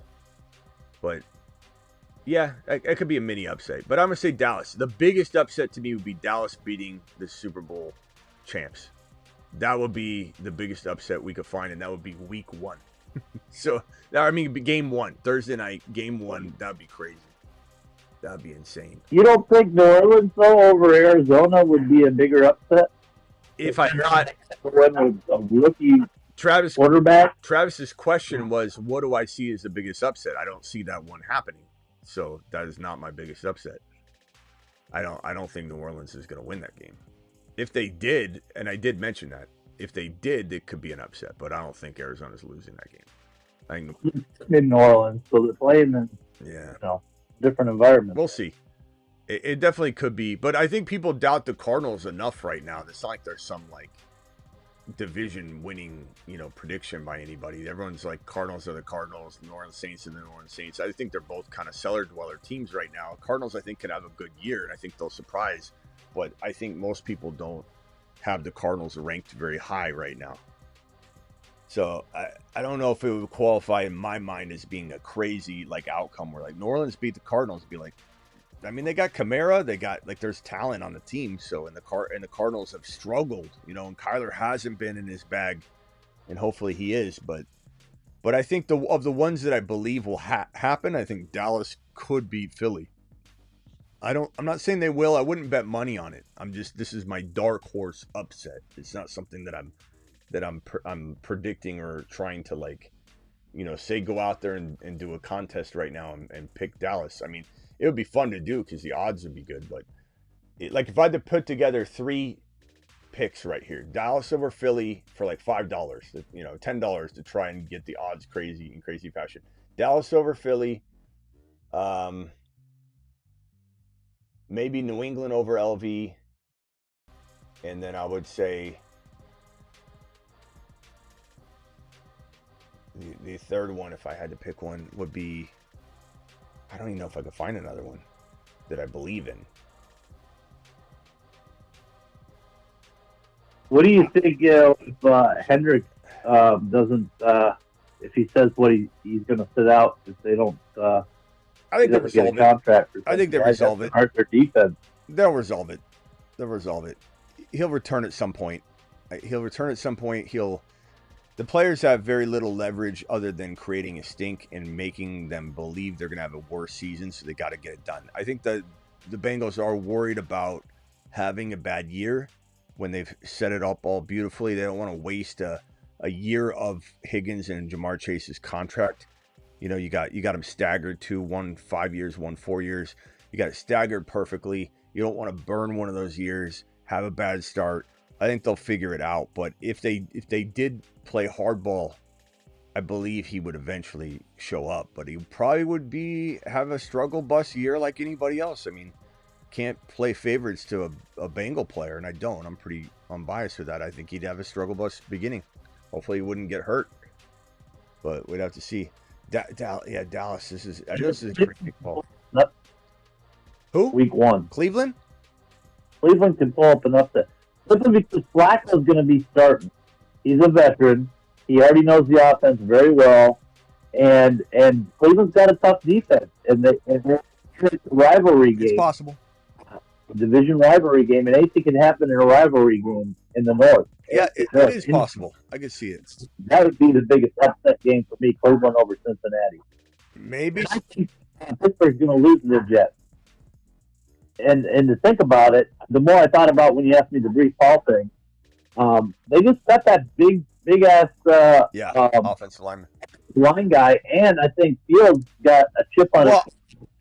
He's going to want to prove, and I think the Jets beat Pittsburgh week 1. Oh, I don't disagree. The Jets are going to get. I think the Jets are going to lose. I'm sorry, the Jets are going to win. I think the Pittsburgh Steelers are going to lose. I easily think the Jets will win, but I don't know. I'm just saying, if I'm trying to identify tough matchups, maybe people don't have their role completely figured out in changing offenses with new schemes and new coaches. Breece Hall fits the bill as somebody that might get lost in the shuffle in week 1. If he doesn't, and as I said earlier, good luck getting him, because I don't know if you heard that part when I talked about it. I said if Breece Hall goes crazy week 1, forget about it. You're not going to get him. Everyone's going to be reminded of how amazing he is and that he's completely undervalued. But if I had to identify a tough matchup with a changing situation that leaves something to be desired, I can see Breece Hall being the biggest name running back that walks out of week 1 where people are like, what do we do with Breece Hall? What do we do with Breece Hall? And we buy him. We buy him on the dip. Absolutely. Well, if he dips. I think because Fields is back there, he's mobile. I think Breece could break one. Well, of course he can. Breece could very easily break one, plus he catches passes. So of course he has a decent game. He could. I mean, like I said, if he does, good luck. You're not gonna be able to buy him low. He'll be gone. That opportunity will be gone. But I think the smarter move is to buy him before week 1. And even if he has a struggle bus week 1, the odds are of the Breece Hall owner reacting after 1 week are not astronomically high. you have an increased probability of somebody being like, damn, I had buyer's remorse anyway, and now he had a bad week 1, so I want to get rid of him. The increase of likelihood of that, obviously it increases, but you're still putting a lot on the line to assume that this is even an active owner that owns Breece Hall. Will they even do trades at all? Will they be a scared Scotty and want to wait 4 or 5 weeks like the owner that never trades before week 1? They're like, I'm going to go ahead and wait till mid-season before I want to see my boys play. Which you can respect it, but it frustrates you when you want to make a trade with that owner because they won't trade anybody. So I think leaving it up to like, I'm going to buy Breece Hall, not draft him and buy him later, you're running the risk of not getting the value that is Breece Hall at the 3-4 turn. His ADP is now 4.1 in some of those contests on Underdog. Some of them he's different.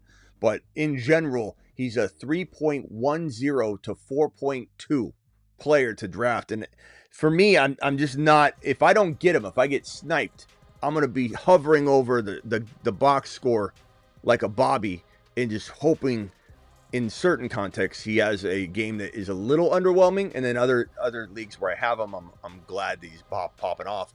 But I'm buying low on Breece is the general advice here. If he has a game where they're still trying to figure everything out, they skate by, they win. Fields wins it with his legs, throws a couple really good passes. If Garrett Wilson struggles at all for the same reasons, you buy Garrett Wilson. But by no means is there a lock. Are they a lock to disappoint in week 1? I'm just saying these are 2 players preemptively we should be looking at as guys we don't get freaked out about if Breece Hall and Garrett Wilson struggle in week 1. I think another player that could struggle in week 1, I guess, would be... Damn. Maybe JSN... Just because, and I'm not scared of San Francisco that much. They're capable with Salah being back in his wheelhouse. He's a good defensive mind. He's not a good head coach. Maybe he develops into that. I'm not trying to take the ability for him to become better away from him, but he's a good defensive mind. He's in his wheelhouse. He's back in San Francisco. The Niner defense could be their strong suit. Everything else could be a mess, but they could be very good on D. And Sam Darnold, I don't exactly trust. So is there a world where JSN, Walker, Charbonnet walk out of week 1 disappointing? I think there's a world. I'm not banking on it. I'm not going to bet on it. But just another group of guys that you might want to consider coming out of week 1 if they don't do well, to not jump off the ship and to run toward them in a buy low situation. That would be, I think those are a handful, Walker, Sharps, and JSN. And then one guy we'll keep an eye on is Travis Hunter. I think he's going to be great, but if he doesn't pop off in the first 2 games, people are going to panic. Yeah, that could be the case. But it's a good matchup, I think, at home versus Carolina, so we'll see. But yeah, you're right. If let's say he gets unleashed a little slower, he'll definitely be a guy that could be a good buy low. I think Hendy could be a good buy low if for any reason he's not leaned upon fully in week 1 against LV. And let's say LV does, control this game, and then they take away the run, and then you're still wondering, how quickly everything evolves for him. He's a rookie. I will be buying Henderson. I'll be buying Harvey. I'll be buying Hampton. I'll be buying even other players that I don't always like as much, like Judkins. I'll buy all of them. If they come out of week 1 as a rookie running back, not fully utilized, I'm buying. Don't love any Colt players at all. I mean, I guess Tyler Warren, if he had a bad game and they don't really throw to him, he could be a guy you buy low later. But Chargers, Hampton against... Yeah, Hampton, let's say Hampton struggles to get the volume you want, and he struggles against KC in this game anyway. He'd be a great buy low if, for any reason, you could buy him low. If Philly's D shuts down Pickens or Lamb to any degree at all, or Dak, I think all 3 would be a great buy low. Those are my early... I mean, I'm going to do a video on this, but you'll probably see almost everyone I just mentioned atop of my list. I might slip a couple other players in there, but that might be the best preemptive struggle bus games players that struggle in week 1 that we may encounter. Not for sure. Again, as I said, and as Ron just alluded to, Breece Hall could have a great game. And if he does, good luck buying him low. But these are all decent, players to consider not, that might struggle in week 1. Everyone's going to struggle. Look, they're some of the best ways to win a league are the buy low opportunities in week 1, week 2, week 3, week 4. It sometimes goes all the way to like week 6 or 7, where we have a player that's been struggling for a month straight. It's not just 1 or 2 games sometimes for a player. Sometimes a player that has high expectations can struggle for over a month straight. And so I want to say it was like Antonio Brown. I forget which player it was back in, I want to say 2018 or 2019 or 2017. One of those 3 years. I forget what it was. And I want to say it was Antonio Brown. I forget what player it was, but it was someone of that stature. Literally had a bad 6 games in a row. I forget what player it was. And they were the best buy low.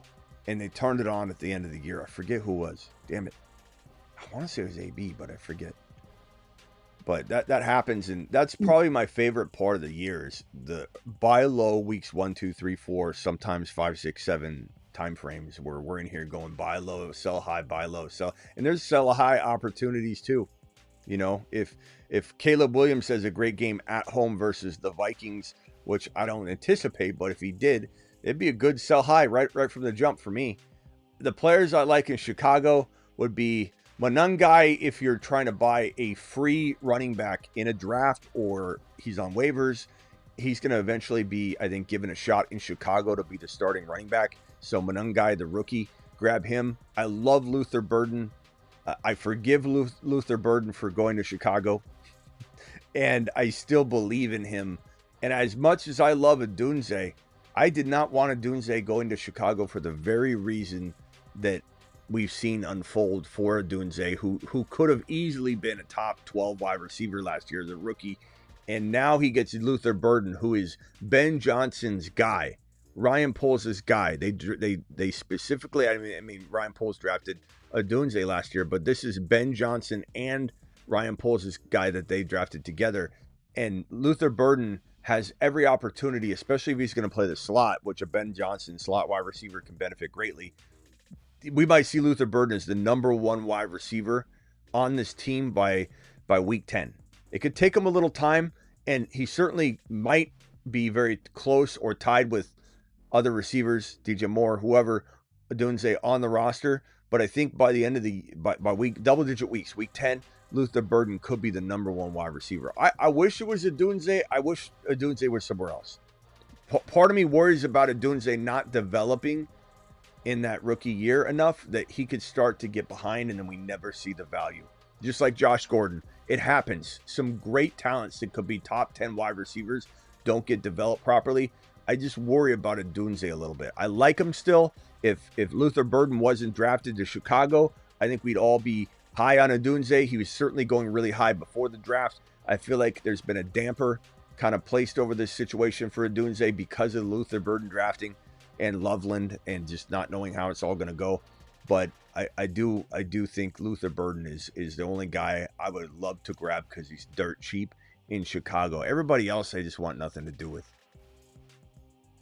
Ron, yeah, and then give me one player you think will struggle early, not just because of week 1, and it doesn't even matter if their week 1 schedule is easy or tough, but give me your question, but then give me one player you think will have a struggle bus beginning, whether it's 1 week, 2 weeks, 3 weeks, 4 weeks, that you would buy after the struggle.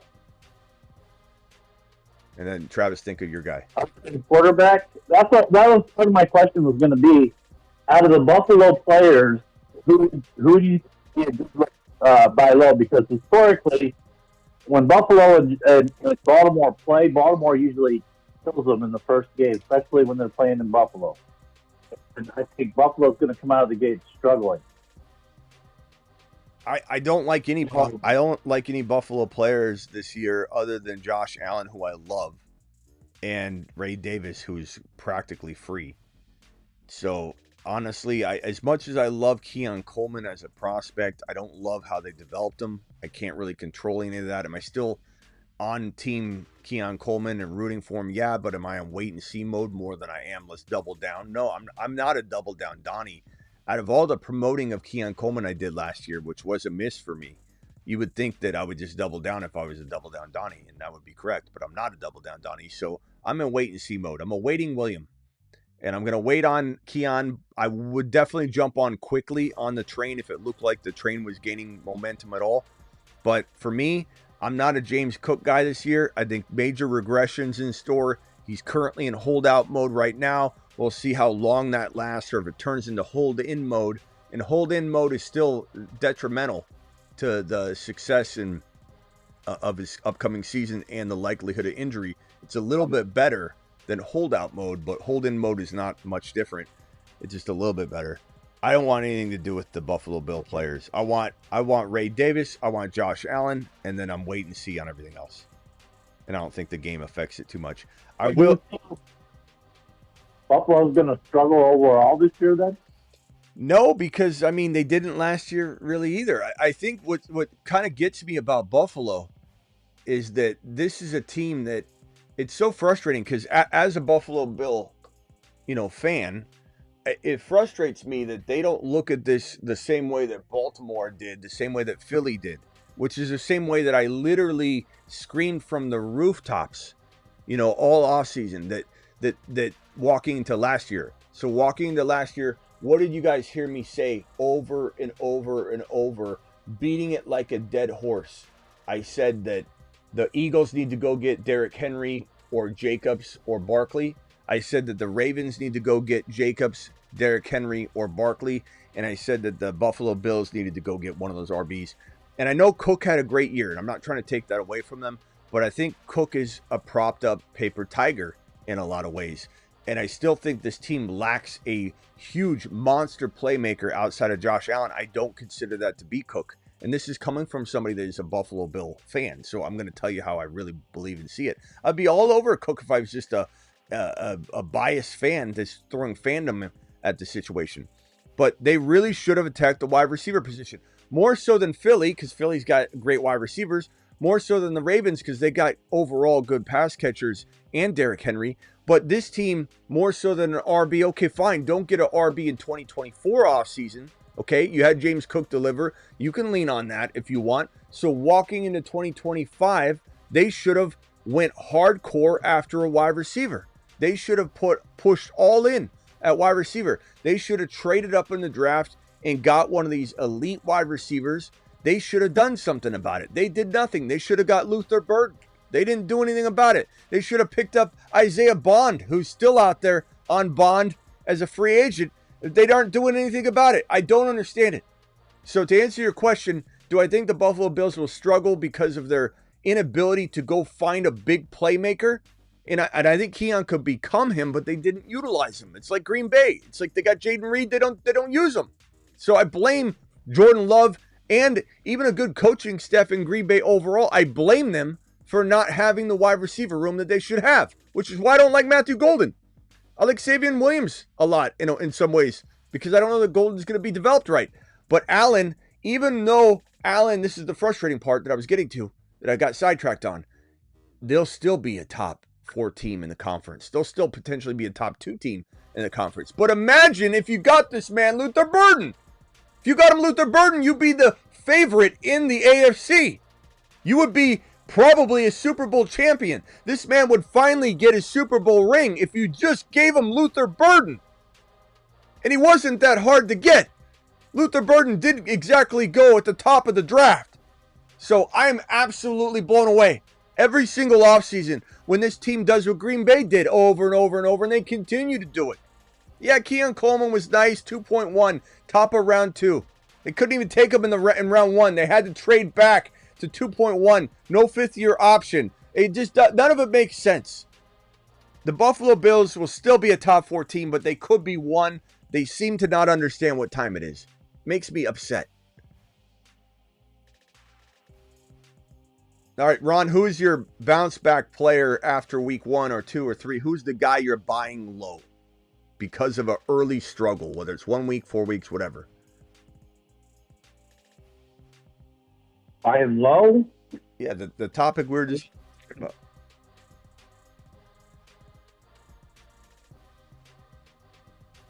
Probably.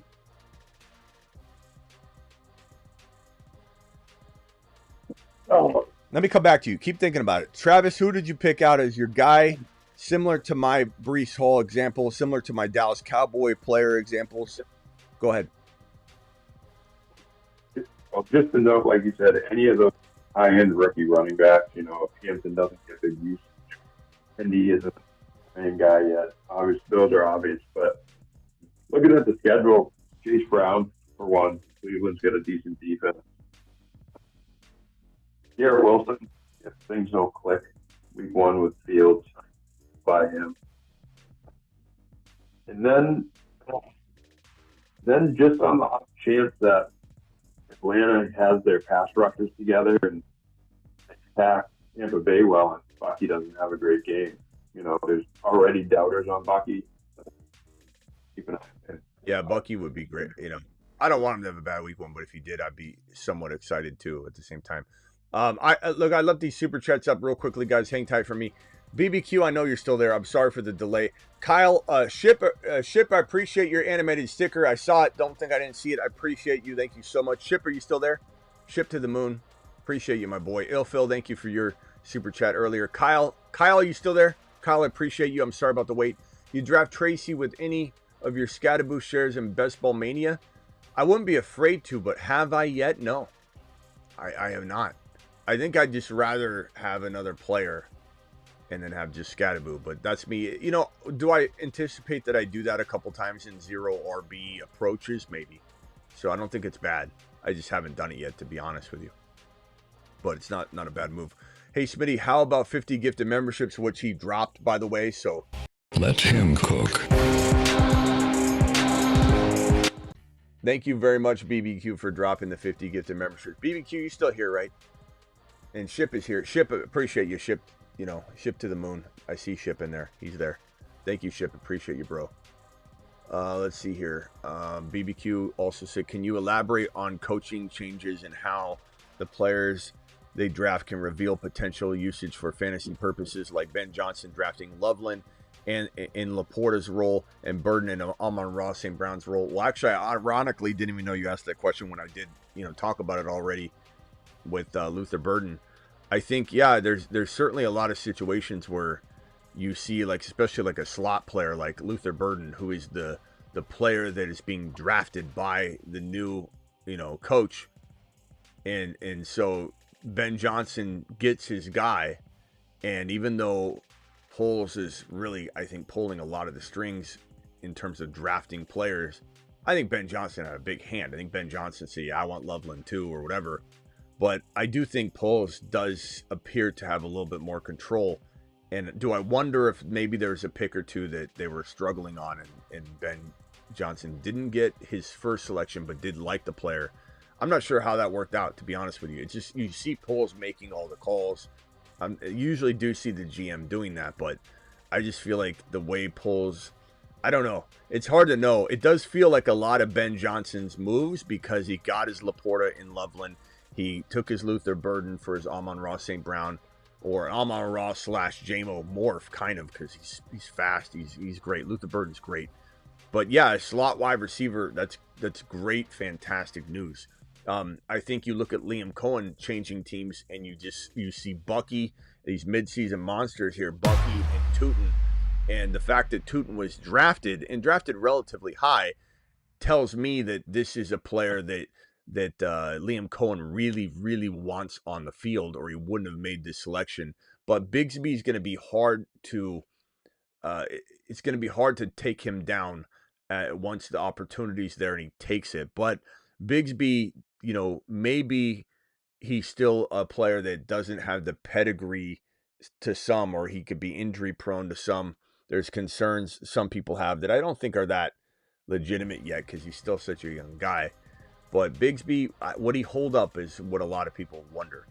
And is he really made to be an every down back? Tootin feels like, even though he's not necessarily a traditional workhorse back, we don't have that anymore in the NFL. We've got Camaras, we got Achans, we got Gibbs, we got Bucky Irving, who Bucky's not a big guy at all, but he plays big. So I don't know. Like those situations, I do feel like Hunter's going to be amazing. I do feel like BT's still going to be amazing, but Hunter, people are wild that think that Hunter can't outplay BT some years. Not some games, some years. They might rotate being the number one in that situation. It's not T. Higgins and Jamar Chase. It is literally like having I don't know, the best example would be like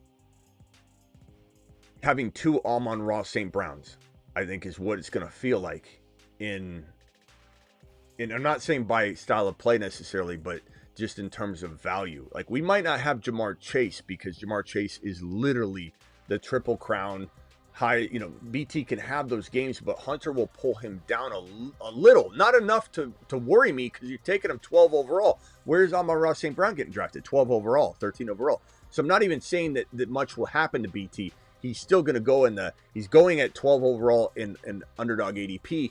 He'll certainly earn that in a disappointing fashion. And he could explode from that if he does continue. But I think Hunter might take him a year to be fully consistent and capable of actually outscoring BT on a full year. But we're going to see shines and flashes of this guy looking to be the number one rotationally with BT. It's wild to me that Hunter's not being discussed that way in a lot of fantasy circles. It's wild to me that people think that he can't be that good, that he has to be regulated to a wide receiver 2 T. Higgins upside from a fantasy perspective because BT's there. They're both amazing. They're both fully capable of being the number one. And that begs the question we continue to ask on this channel every single day practically is, what does it mean for T. Law? What's it mean for T? Is this the Baker Mayfield? Liam Cohen coming over from Tampa Bay, where he just turned Baker Mayfield around. Is T. Law milk going to be back on the shelves and for sale? The Law dog, is he going to be a wonder, a player that bounces back? Look at that hair. I don't know. I think there's a world where he's still not top 3 or 4, even with 2 receivers playing as well as we just described. Because when you really think about it, what if both BT and Hunter have 12 total touchdowns each? Maybe one is 13 or 14. You're still talking about a guy that might throw borderline 30 TDs if he doesn't feed a lot of other people similar production. So he doesn't have to be number 5. I think he's going to be top 9 to 14 if all goes right, though. And I think that Liam Cohen is the man for the job. But very, very tough thing to break down. But very good question. I mean, you could throw different scenarios at me. We could go on and on and on about different coaching decisions and changes. And even in the case of where we loved Raheem Morris and we loved the offensive coordinator, Zach, that came over from the Rams as well.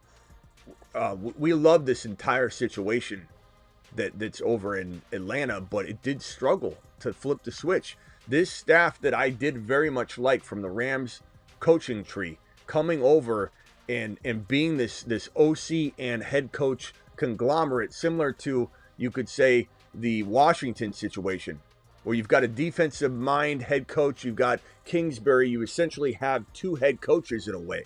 You've got Campbell and Ben Johnson last year in Detroit, where it's almost like you have 2 head coaches. This is the new formula and recipe for the NFL that I think is very successful. You have a Campbell type player or type coach. You have an OC that really is a head coach, but the only problem is you're going to lose him the next year, just like Ben Johnson left. Kingsbury could have left, but he didn't. But I think that I forget where I was even going to go with this. Atlanta. That Atlanta, similar to talking about this topic of new coaches and how it affects the players, especially the players they draft. This is a situation where the OC and head coach in Atlanta, who came from the Rams the year prior, we thought they were going to be like, okay, we drafted Penix Jr., we're all in on Penix Jr. And I love Penix Jr., and I knew Penix Jr. was going to explode, and we talked about it on the channel over and over and over and over. But it took them forever to flip the switch.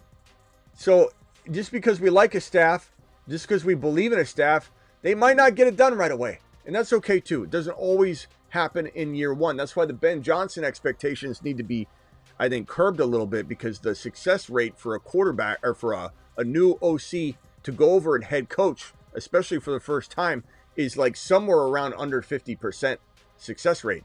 So let's not act like Ben Johnson in year one. Let's not act like Ben Johnson has to be this mastermind. He's going to do exactly what the Washington Commanders did in 1 year. This guy's got to go over and clean up a lot.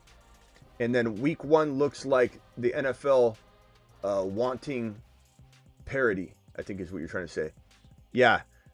Parity is $20 holler. Yeah, let me get that. Hey, Smitty, how about 50 gifted? Hey, BBQ, thanks again, bro, for the 50 gifted memberships. Parity in week one, maybe.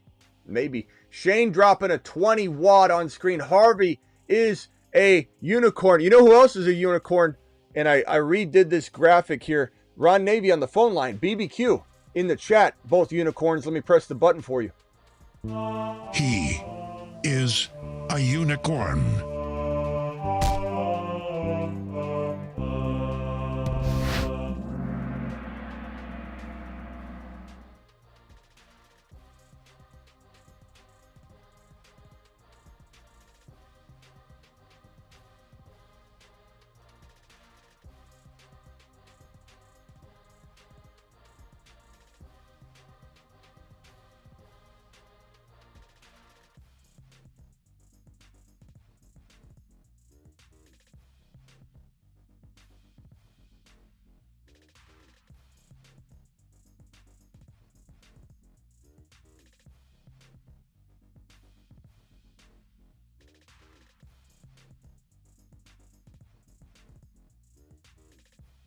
Oh, did the yeah, you know what?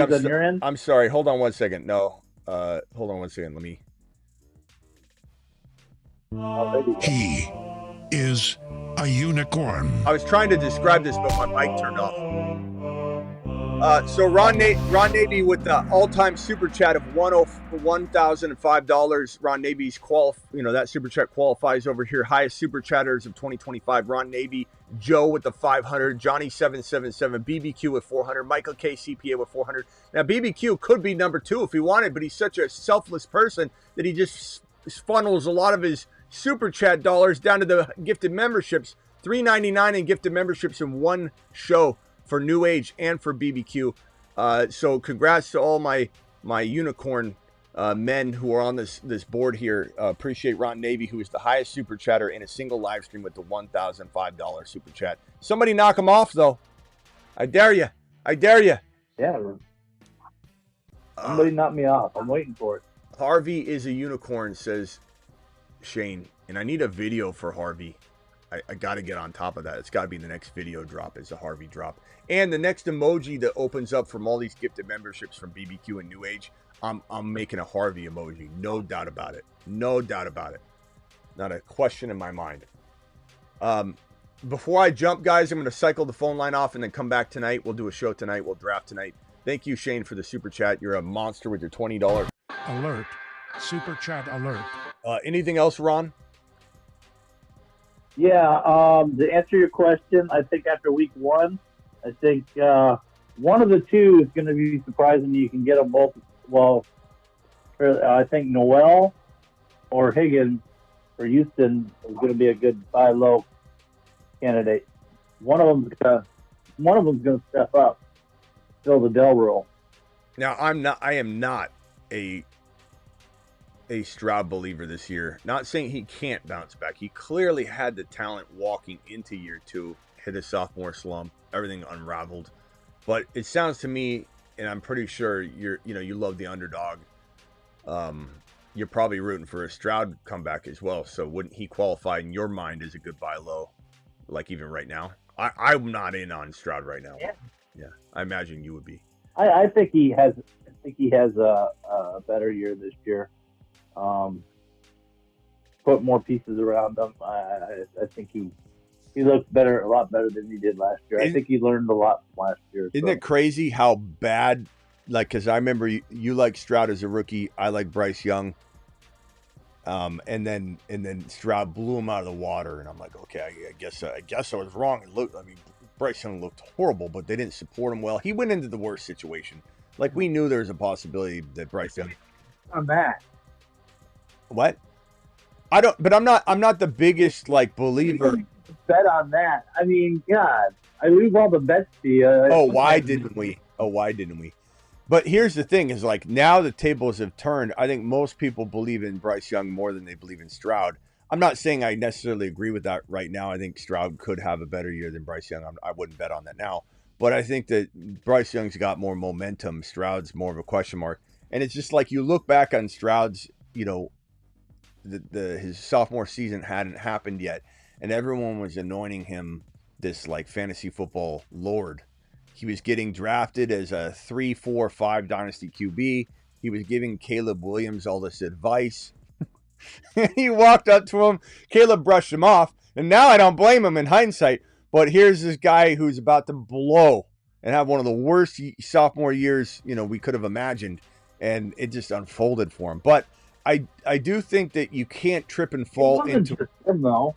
Yeah, and that's what I'm saying. You can't trip and fall into what he did as a rookie. He's got a lot of talent, but sometimes you get off track and off course, and it's hard to get back on. So we'll see what happens. That's why I wouldn't bet on Stroud, and I also wouldn't bet on Bryce Young yet, because there's still a lot that has to go right. I like Bryce Young a lot. I do think they're neck and neck right now, but Stroud could pop off. Bryce Young could pop off. They both could go right, or they both could go together left. It's hard to know. But I know you love Stroud as a rookie, so I assume, given that Higgins and Noel are sleepers of yours, you probably are a big sleeper Stroud guy this year. Which you can get Stroud dirt cheap. He didn't have that last year, so that was part of his problem. Well, but he wasn't clicking when he had a good healthy receiving room, Ron. I mean, he did have a good receiving room, but he did. It was healthy for a while. Collins was injured half the year, and then Dell went down. But it was still healthy for a while. Yeah. He was walking in big. Yeah, but at the beginning he had it all. He made some head mistakes too.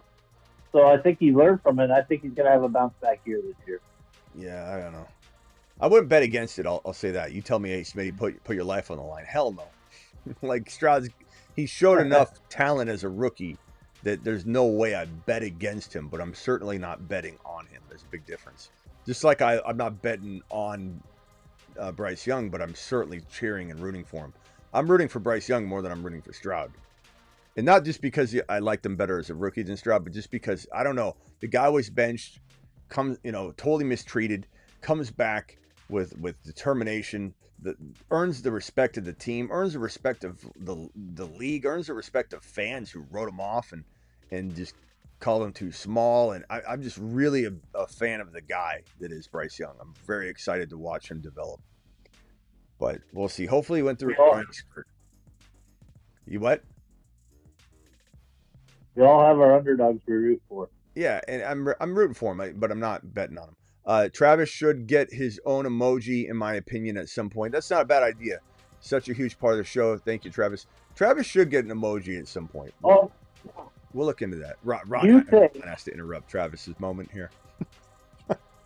Sorry, Travis. But I was just wondering what you think, since we're talking about our underdog or our favorite players. Go ahead.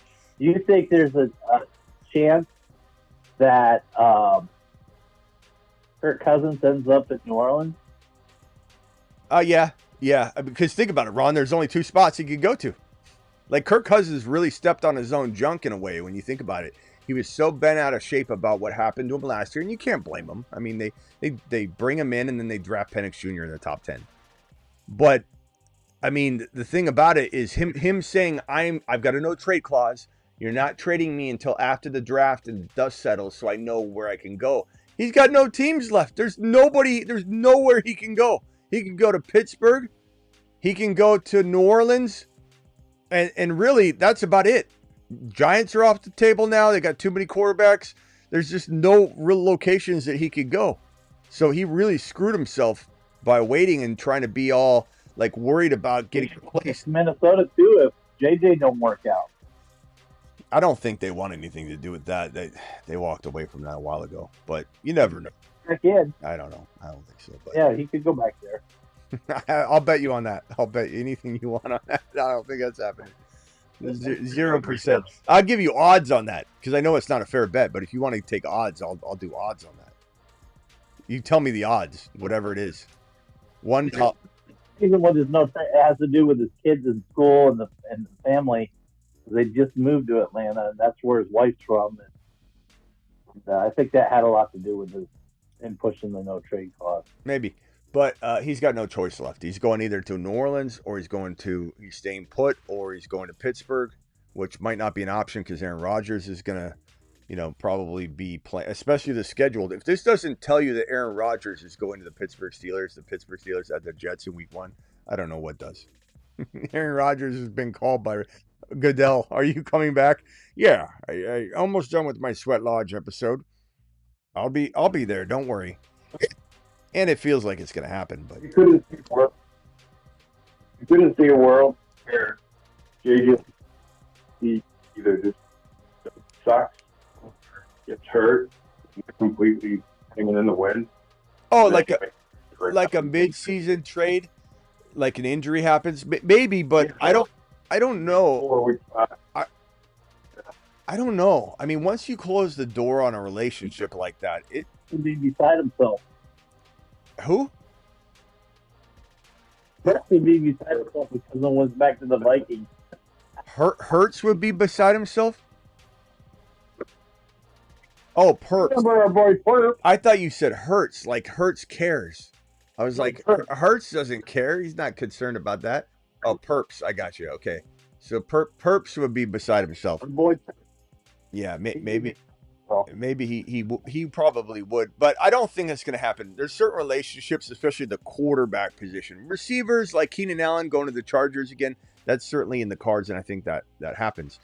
But quarterbacks, once you close the door on something that significant, that's almost like a wound you can't reopen. I don't know.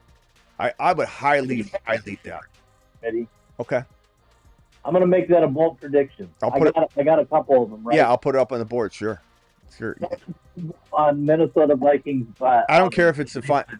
Yeah, no, it could be any point during the year. You'll win it. That's fantastic. You want to put midseason though to make it tougher? That's fine. I'll put midseason on there for you. But even if you landed that, if it happened like week 10, you'd still get a pass for the not having the exact timeline. That would be bold. That'd be crazy.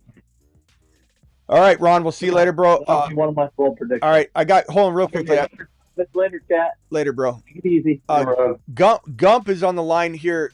Gump, first of all, keep it clean on my phone line. You've got no more chances. If you go wild on some weird story that's not YouTube friendly or kid, you got to keep it clean, bro. That whole thing, I don't even want to talk about it, but no more, Gump. So this is your final warning. You're back. We're glad you're back. What can I do for you? What would you like to say in regards to the Detroit Lions schedule, my man? Well, I'll be honest with you. I didn't mean everything to come out. Move on, Gump. Move on. I don't want to talk about it. Move on. Detroit Lions. I don't know how it came out, but I just want to say it's a hard loss that we did first year, and I just can't. It's hard for me. But we have the Skins again later on. Was it week 10 or week 13? Gump sounds down. Gump, are you doing all right, bro? Huh? You doing all right? Did you lose your family member lose a house? Didn't you say there was a fire or something? No, it's our house. It's our house. It was my house and my sister's house. It's our family home. It went down. The whole thing went down, or is it a small one? Well, just the garage, the patio, a lot of damage. Okay, but I mean, not that that's good, but I'm glad that it's just the garage and the patio. It could have been worse. It sounds like. Well, good that it wasn't worse, but sorry that it happened. Well, I lost about $20,000 stuff, if not more. I'm sorry, Gump. But anyway, I'll give you a pass on your chicken. I don't want to take your chicken anymore. I got you. No, I got it. No, I get the chicken. I promise. I go to church. Smitty, I don't do that. Okay. Well, it's not bad stuff. I'm just okay. Real quickly before I gotta go. So real quickly, tell me about listen, I'm having a hard time still dealing with the Skins beating us. I'm really having a hard time still. I'm just a hardcore Lions fan. Okay, yeah, but you seem to think that the Washington Commanders are some bad team, and I know you're just running your mouth. You can't possibly believe that, but it's the enemy at this point. I guess. Okay, at least you're admitting it. But the Washington Commanders are probably coming out of Week 1 with a W here against the Giants, I imagine. And the Detroit Lions have this tough Green Bay matchup. I still think you maybe win this game, but it's in Green Bay. Fine. No, I just have a hard time of anything. I just have a hard time with the Lions losing. They got to go to the Super Bowl. You know what I mean? Yeah. I don't want anybody getting our way. All right. Hey, Gump, call in tonight. I knew you said you weren't calling in until September. I don't know if you remember my comment last night. Gump's going to call in before the next 2 shows. I know. I'll just say I'm sorry that I'm hardcore. I didn't mean that other stuff to come out that way. All right, move on. I'm a godly person. All right, move on. Anyway, did you see what happened at Lions practice? Did I see what happened at Lions practice? What happened at Lions practice? What are you talking about? Tesla catching the ball the way he's catching the ball in camp. Who? Tesla. Yeah, Tesla's looked pretty good in camp, but the problem is, Gump, he's a handcuff in fantasy. That's it. Like, if you draft St. Brown or JMO in best ball and you're struggling to find that final wide receiver, rather than take a stab at someone that's going to get you 0 points. Hold on, Gump, hold on. Gump, hold on. Rather than take a stab at someone that's going to get you 0 points for multiple weeks and you're just taking a stab in the dark, grab Tesla and cuff him to St. Brown. Grab Tesla and cuff him to JMO. It's a really solid cuff move. But, bro, Tesla, he needs an injury to do anything. And I think if he got an injury, it'd be exciting. What do you mean you don't know? What's he going to do from a third wide receiver role that he's going to fight to get still? Can we say Puka? Can we say Puka Nacua? No. You're going to get hung up. You're going to get 3 X's for calling Tesla Puka Nacua, bro. You're about to get 3 X's and you don't even know it. Huh? All the Lions fans are. Huh? They can use him like a Puka eventually, but he's not. Huh? Great. Bro. I've heard multiple Lions. Who's the number 1 option on the team, Gump? Gump, who's the number 1 option on the Detroit Lions roster? St. Brown. Who's the number 2 on the roster? Everybody's man, St. Brown. Who's the number 2 on the roster? St. Brown. Is it number 1 is St. Brown? Who's the number 2? Is it Laporta? Is it JMO? Is it a combination, a tie? And then Gibbs is next, and then you got what, Tesla? You think Tesla is going to catch like more than 40 passes this year as a rookie?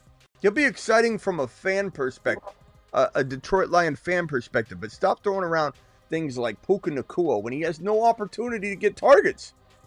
Not his fault. You're putting lofty expectations on the kid. Well, it depends how good your golf has and the Lions. Okay. All right, Gump, I got to go. Appreciate you, bro. Call him tonight. What was that? Hey, what's the guy from San Diego? That was a really good quarterback, threw the ball all over the place. I'm just saying. You know what I'm saying? Okay, Gump. All right, we'll see you later. Call him tonight. Later. You talking about Rivers? You talking about Breeze? Who's he talking about? Okay. Let me go to Indy Joe real quick, and then I got to go. Indy Joe, you got 20 seconds. Yes, sir.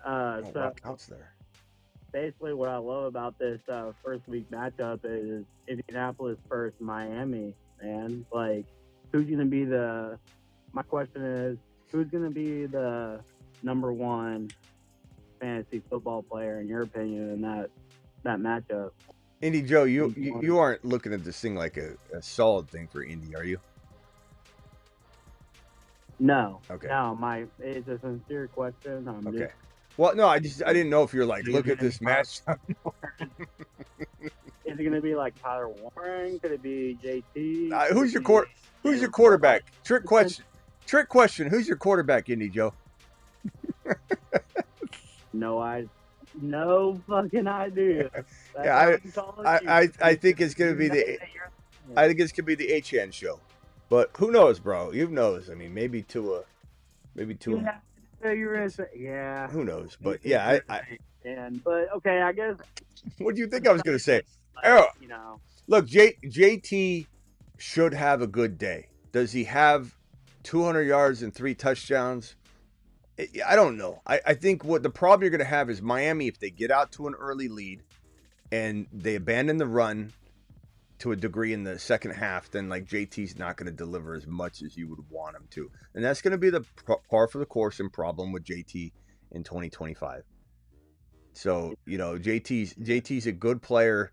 He was, no player was really better than him in the final like 5-6 weeks or whatever of the season. He played fantastic, but he had a lot of tough like tackle breaking stats, believe it or not, despite the huge volume and production that he had. Like JT, what do you mean by tackle breaking stats? Like JT struggled in some real key statistical areas. I'll do a video on JT too later on. We'll cover that later, but it's not like just because he had big numbers doesn't necessarily mean that he was dominating like per touch in some degree.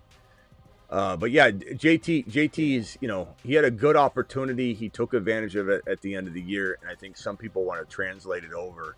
Problem is he can't stay healthy. Problem is he's going to face 8-man fronts. He's going to get, you know, he's going to have low yards per carry this year. He's going to have low efficiency. He's the only, you know, show in town in Indy. So it's going to be a rough year. And is he going to live near the red zone or goal line? Probably not. So his touchdowns are going to have to come off pop-off runs. And so like 6, 7, 8 touchdowns maybe at best. I don't know. We'll see. But I'm not looking at it like I'm, you know, a huge Colts fan. I'm just looking at it like a, you know, fantasy perspective. Yeah, offensive line problems. I mean, you got, as Troy was saying, you losing 2 linemen. Yeah, you're basically fueling the Vikings offensive line. So you're giving handouts out to everybody. Here, take our alignment. I mean, Daniel Jones is awful. He's awful. He is. He's terrible. I freaking hate that. All right, watch Indy Joe. You know, too many F-bombs in one show. We're gonna nix him. He's off. Indy Joe, you can call back tomorrow or call back tonight. You do this a lot though, so I'm gonna teach you a lesson. So next time you call, no F-bombs. It's not the F-bombs or the end of the world. When I get off the show, I drop an F-bomb. We're effing done. I'll drop it. I'm not a person that doesn't like to swear, but I'm trying to keep the advertisers, the sponsors, the YouTube, you know, monetization all in fine-tuned fashion, you know. So you can't get an ad on the channel for, you know, Kleenex or some sort of paper towel company. If you drop an F-bombs, all of a sudden we're regulated to some sort of mechanic ad, and that's it. So we're gonna have to cut that out, curb that. Appreciate you, BBQ. Appreciate you with this super chat. New Age Outlaw, what a machine. Help needed in the Patreon question. All can help. Yes, Patreon. Get on over to the Patreon, guys. If you don't know about it, $10 per month. Cancel anytime on the Patreon. And you might say $10 a month, but you can cancel anytime. You could literally do it for maybe June, July, August, September to help your draft. Or maybe you're an in-season person and you want to do August, September, October, November, December, and then cancel. Or just do it all year long, because what it is a live chat group 365, 24/7. Here's the Patreon link. Jump in. It's basically the YouTube live stream chat group all in one place, 365, 24/7. So jump over to the Patreon, like New Age said, and we'll get over there and help with whatever question it is. Travis is always over there. BBQ dropped a $5 hauler. Big difference between last year and this year. When you are drafting later rounds, you have wide receiver and running backs with upside as opposed to wash players. Very true. This is a very deep, running back stable this year. I love the fact that you get Scadaboos and Tutons and Bigsby's, and there's so much talent to go grab, and you're absolutely right. Even the wide receivers, Kyle Williams, Michael Wilson Jr. for the Cardinals, Jalen Royals for the Chiefs. Jaden Royals is a fantastic wide receiver grab. There's Tesla if you want to cuff him to St. Brown or to JMO. So there's all kinds of talent. You're absolutely right. what a great place. And that's why you see me punt wide receiver in a best ball draft from like rounds like 7 through like 10 or 11. And they're like, Smitty, you only got 2 receivers. Like, you better start drafting receivers. I know what I'm doing. I'm passing on guys that I don't love in the 7, 8, 9, 10 round range. And I'm coming back and taking a guy like Michael Wilson Jr. I'm grabbing players like that I love. Yoshi Voss is there. I mean, it's better than going Michael Pittman Jr. or something where you don't even know who's going to get him the ball. Thank you, BBQ. Appreciate you. Rock Out, you're live, and then I got to bounce out of here. Rock Out, I'm sorry about the wait. I didn't even know you were there for some reason. Rock Out to the moon. What can I do for you, pal? Yeah, with the Cincinnati Bengals, you think they're going to get over the last couple of years of starting slow? They probably do need to figure out this defensive situation. Hendrickson, what are they going to do? That doesn't help. That doesn't help matters. I mean, definitely a little bit worried about the defense not, and it's not that they didn't take care of the defense, enough in the draft, or it's just like they just got to get it all together, working together. But yeah, I mean, the Bengals, and to start off the year, let's go to the Bengals. Let's put them at the top so that we can, I got an idea for tonight's show that's going to be amazing for the schedule. So hang tight on that. Definitely have something that's going to help out in terms of looking at this thing. But from the top row there, Cincinnati, I have it highlighted at the top. Cleveland, Jacksonville, Minnesota, Denver, Detroit, Green Bay, Pittsburgh, Jets, Chicago. Kind of a mixed bag. I think the Jacksonville game's winnable. The Cleveland Brown game is winnable. So if they start off slow for whatever reason, those are 2 very good matchups in my opinion. Even though Jacksonville could win this game in week 2 against the Bengals, I'm not saying they won't be great. Those are winnable games. Minnesota, what are they looking like with J.J. McCarthy? How's that offense look? So really, in my opinion, they have 3 games to really kind of get things, resolved and worked out and the dust, and cobwebs ripped off. And then at Denver, Detroit, Green Bay, Pittsburgh, Jets, that's where the schedule gets pretty tough from week 4 on. So hopefully the Bengals have a good plan for this and they're not too concerned. Your Washington Commanders, who are on the top row, Giants, Green Bay, LV, Atlanta, LAC, Chicago. Not a really bad start. Honestly, winnable games across the board. Washington could win. Washington, in my prediction, will be 1, 2, 3, 4, 5, 6, 7, 7-0. Or they'll have 6 wins, 6-1. They'll be 7-0 or 6-1 when they roll up to KC for this week 1, 2, 3, 4, 5, 6, 7, 8 game week 8. 7-0. That's gonna be a prediction. I'll do a video on it. What? Yeah, I had I think going up to KC. Yeah. Why does no one like Jaden Reed? I like Jaden Reed, Joe. I talk about him every freaking day, practically. I smash my hand on the table. I got a question for you, Joe. Why doesn't Green Bay like Jaden Reed? Why doesn't Jordan Love like Jaden Reed? Joe? I love you, Joe. I'm not mad at you. I'm just asking the damn question. What, Travis? That's the real question. Yeah. I mean, I love him. Apparently, they don't in Green Bay. They don't even want to use him. He's a Deebo Samuel. A different version of him, but not a lesser version, just a more of a wide receiver wide back than a Deebo Samuel 50-50. Like, he can do anything. Like, I don't understand what in the hell's going on with this guy. Shane dropping a $100 hauler like the monster that he is. Look at this guy. Look at him. Look at him. Smitty. Everybody. What's wrong with this guy? What's he doing back there? Okay, let's read a super chat. It says, how is the Texans schedule? Very, very good question, Shane. Let's go take a look. And this is a bounce back candidate player. BBQ dropping a $5. Hey, Smitty, can I just tell you the last night's content was amazing. So impressed. Wish I could listen live, but loaded it up in the morning drive. You mean the outside live stream? You talking about the outdoor live stream? I like those. We occasionally get people that get really negative toward the Smitty on the Streets of Phoenix, but we have probably 90% of, maybe 95% of the people that like it. They love it. It's a refreshing kind of different change.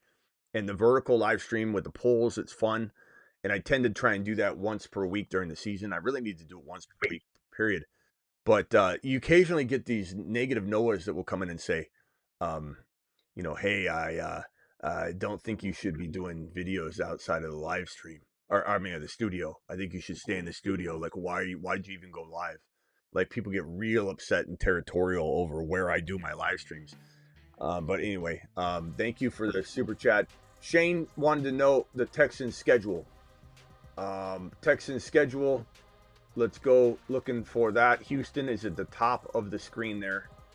I don't know if you guys can see it. Again, I got an idea for the show for tonight when we talk about it. Let me make it bigger, though. Houston's schedule is at the top.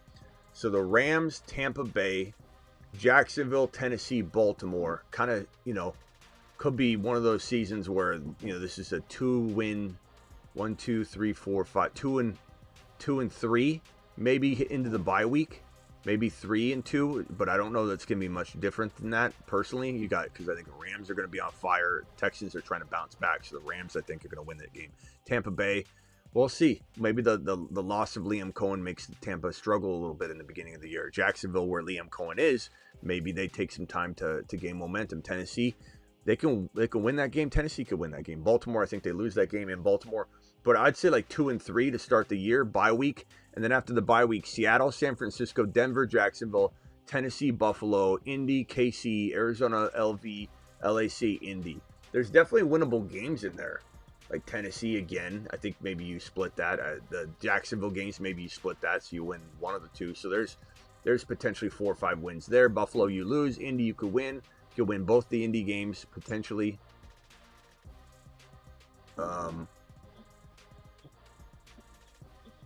The Indy, like especially like week 18, that Indy game. But I don't know, man. I think you're probably hard pressed to win more than 9 games. So to me, you don't make the playoffs as the Tech. I hope you don't. I hope that doesn't piss them off. I think you're gonna be hard pressed to make the playoffs. But I've gone over this before. You've probably seen it. Maybe you haven't. But it's just, for me, I'm looking at this division. I think Jacksonville wins it, but honestly, your only hope to make the playoffs is to win the division, because I don't think you've got 3 wild card potential monsters in Denver, KC, the Raiders, and the Chargers. Literally, if KC or Denver wins the division, 2 or all 3 of the remaining teams in this division here in the West could absolutely grab the wild card spots. Then you've got Baltimore or Cincinnati. One of those two's grabbing it. I don't think that a wild card spot's not grabbed by Baltimore or the Ravens. Buffalo is going to win the division, so then you got some questions here. Is it going to be the Jet season or not? Will the Patriots surprise? Will the Dolphins fold or surprise?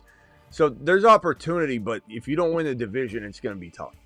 So really what you're rooting for, Colts to be the Colts, Tennessee to struggle and develop, and then you need the Jaguars to fall apart, not flourish. So really it's going to come down to the Jaguars. Your entire season is on the line based on the Jaguars, who have the 5th easiest schedule.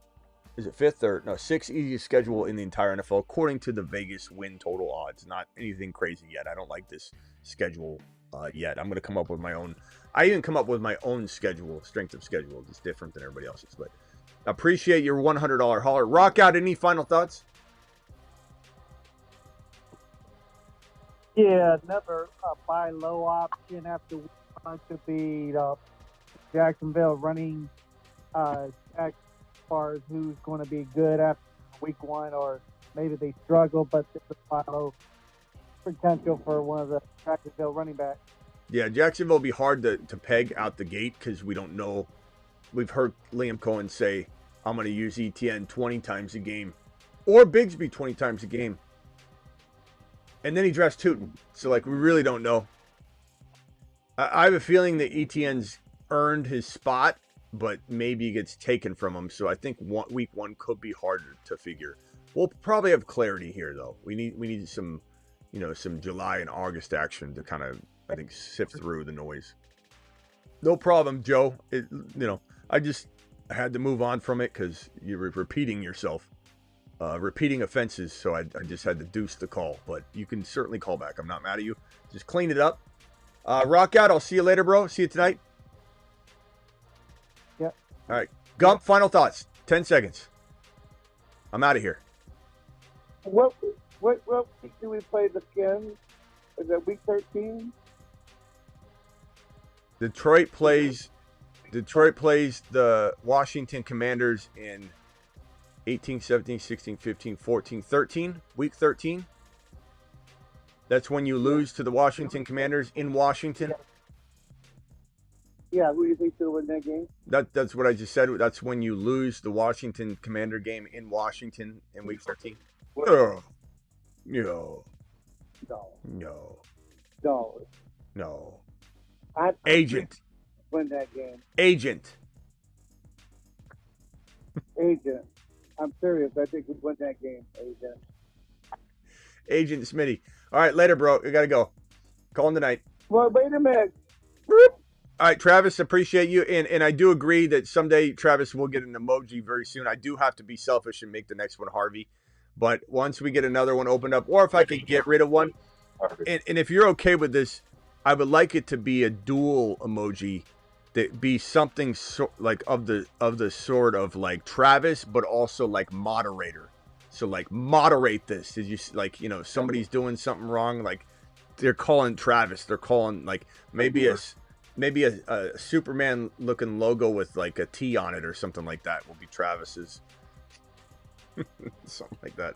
I appreciate any. All right. Thanks, Travis. Cowboys have 4 Thursday night games. The first time any team's ever had that. Wait, what? 4 Thursday night games? Yeah. America's team? Week 1, Thanksgiving, Christmas, and I think it's week 14. Okay, week 14.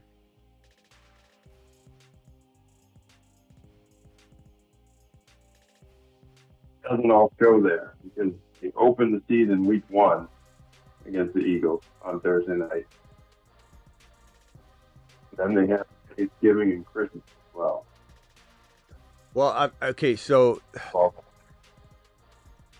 are you sure? Because I'm looking at it here, and it's got them week 14. Oh, I'm sorry, yeah, week 14.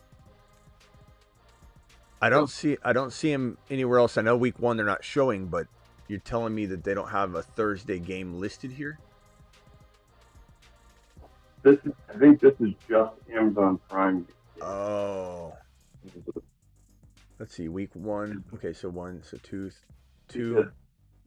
3, 4, 5, 6, 7, be on Prime. 10, 11, 12. Christmas Day.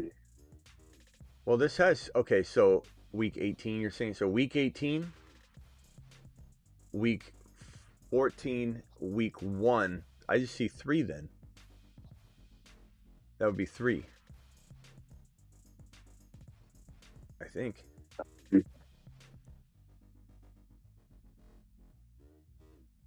Thanksgiving. Okay. Yeah, I got you. Because they're not the Thursday night game though. They're Thursday game. Okay, yeah. So not Thursday night. That's wild. Cowboys 4 Thursday games, but not Thursday. I was thinking Thursday night game. Okay. Probably Thursday afternoon. Thursday afternoon game. So week 1, and they're definitely week 18. Well, would it be what's Christmas? Doesn't Chiefs game say week 17? Yeah. Christmas? Yeah. I don't know. Definitely 3 games, but and then who's duplicating Sunday night games? We've got Minnesota twice. We've got Dallas is on there twice. Dallas is all over primetime games. We've got KC 3 times showing up on this. We got the Commanders twice. You'd think they'd have the Commanders 3 times. I mean, everyone wants to see the Commanders. Buffalo twice. Super standalone game. Must be on Monday night. Mm-hmm. We got KC 3 times here. San Francisco twice. Buffalo is twice. Washington twice. Detroit Lions twice on here. Minnesota twice. Atlanta twice. So really the only... Yeah, I'm looking for... Philly only once? Surprising. And then they got Week 18 TBD. Bengals only one time on Sunday night? Huh. All right. I'll see you tonight. Bye. Later. All right, guys. I'm out of here. Appreciate you. Thank you for my super chats. You guys are amazing. Thank you, Il Phil. Thank you, Kyle. Thank you, BBQ. Thank you, Ship, for the sticker. Thank you, BBQ. Thank you, Shane, for the $100 hauler. You straight up monster. BBQ and New Age Outlaw, you monsters. You just straight up monsters. New Age and BBQ with the super chats as well. BBQ again. Joe, the realist, with a super chat. Appreciate you. Shane, BBQ again. Thank you all. See you tonight. What did BBQ say to my question about the night stream? BBQ. See, all of the late night content is amazing. Most guys are clocking out. Smitty dropping wisdom, but I think he was talking about. Maybe I can tell you the. Yeah, was it the night stream you're talking about, BBQ? The out and about in the streets of Phoenix. You just like that? You like that style of live stream? I think it's great. I mean, I could do a vertical in the show. What I hope to do is get a Can-Am. And we'll start the live stream vertical in the show. I'll strap up on the Can-Am and ride to a location and then park, take off the helmet, do it live. We're gonna little ridey poo in the middle of the night. I think that's what we're doing. People love the scooter live stream. BBQ, you missed it. I used to go on a scooter. I'd rent a scooter at I'd drive out to go run at Tempe Town Lake area in Tempe, and I'd park my car, I'd start a live stream, I'd walk, but I'd run later, but I'd be walking around Tempe Town Lake, and I'd find a scooter, and I'd say hold on, and I'd swipe over and pay for it, and then swipe back, and then I'd ride a scooter and almost crash and do live Q&A, and people loved it. It's probably my most requested video. So we'll do a Can-Am or something. We'll figure it out. All right, I'll see you all later. Appreciate you. Thank you, Rock Out. Thank you, Travis. Thank you, Ron. Thank you, everybody who called in. Gump is back on probation, but he's back. We'll see you all later. Appreciate you. Don't forget, I'm live Monday through Friday at 8 p.m. Eastern every single Monday through Friday. Live additionally whenever news breaks, and live most graveyard shifts at midnight, like we will be tonight, to draft on Underdog Fantasy promo code Smitty. That link is in the description of the video. The link is also being dropped right now in the live chat. Hit this link and be prepared. Sign up now, minimum $10. Sign up now so that you're ready to jump into the draft tonight. You won't be ready if you don't click the dang link right now and get all ready to go. See you all tonight. Appreciate you. Thank you again for all the super chats. And it was fun breaking the schedule down with you guys. See you all later.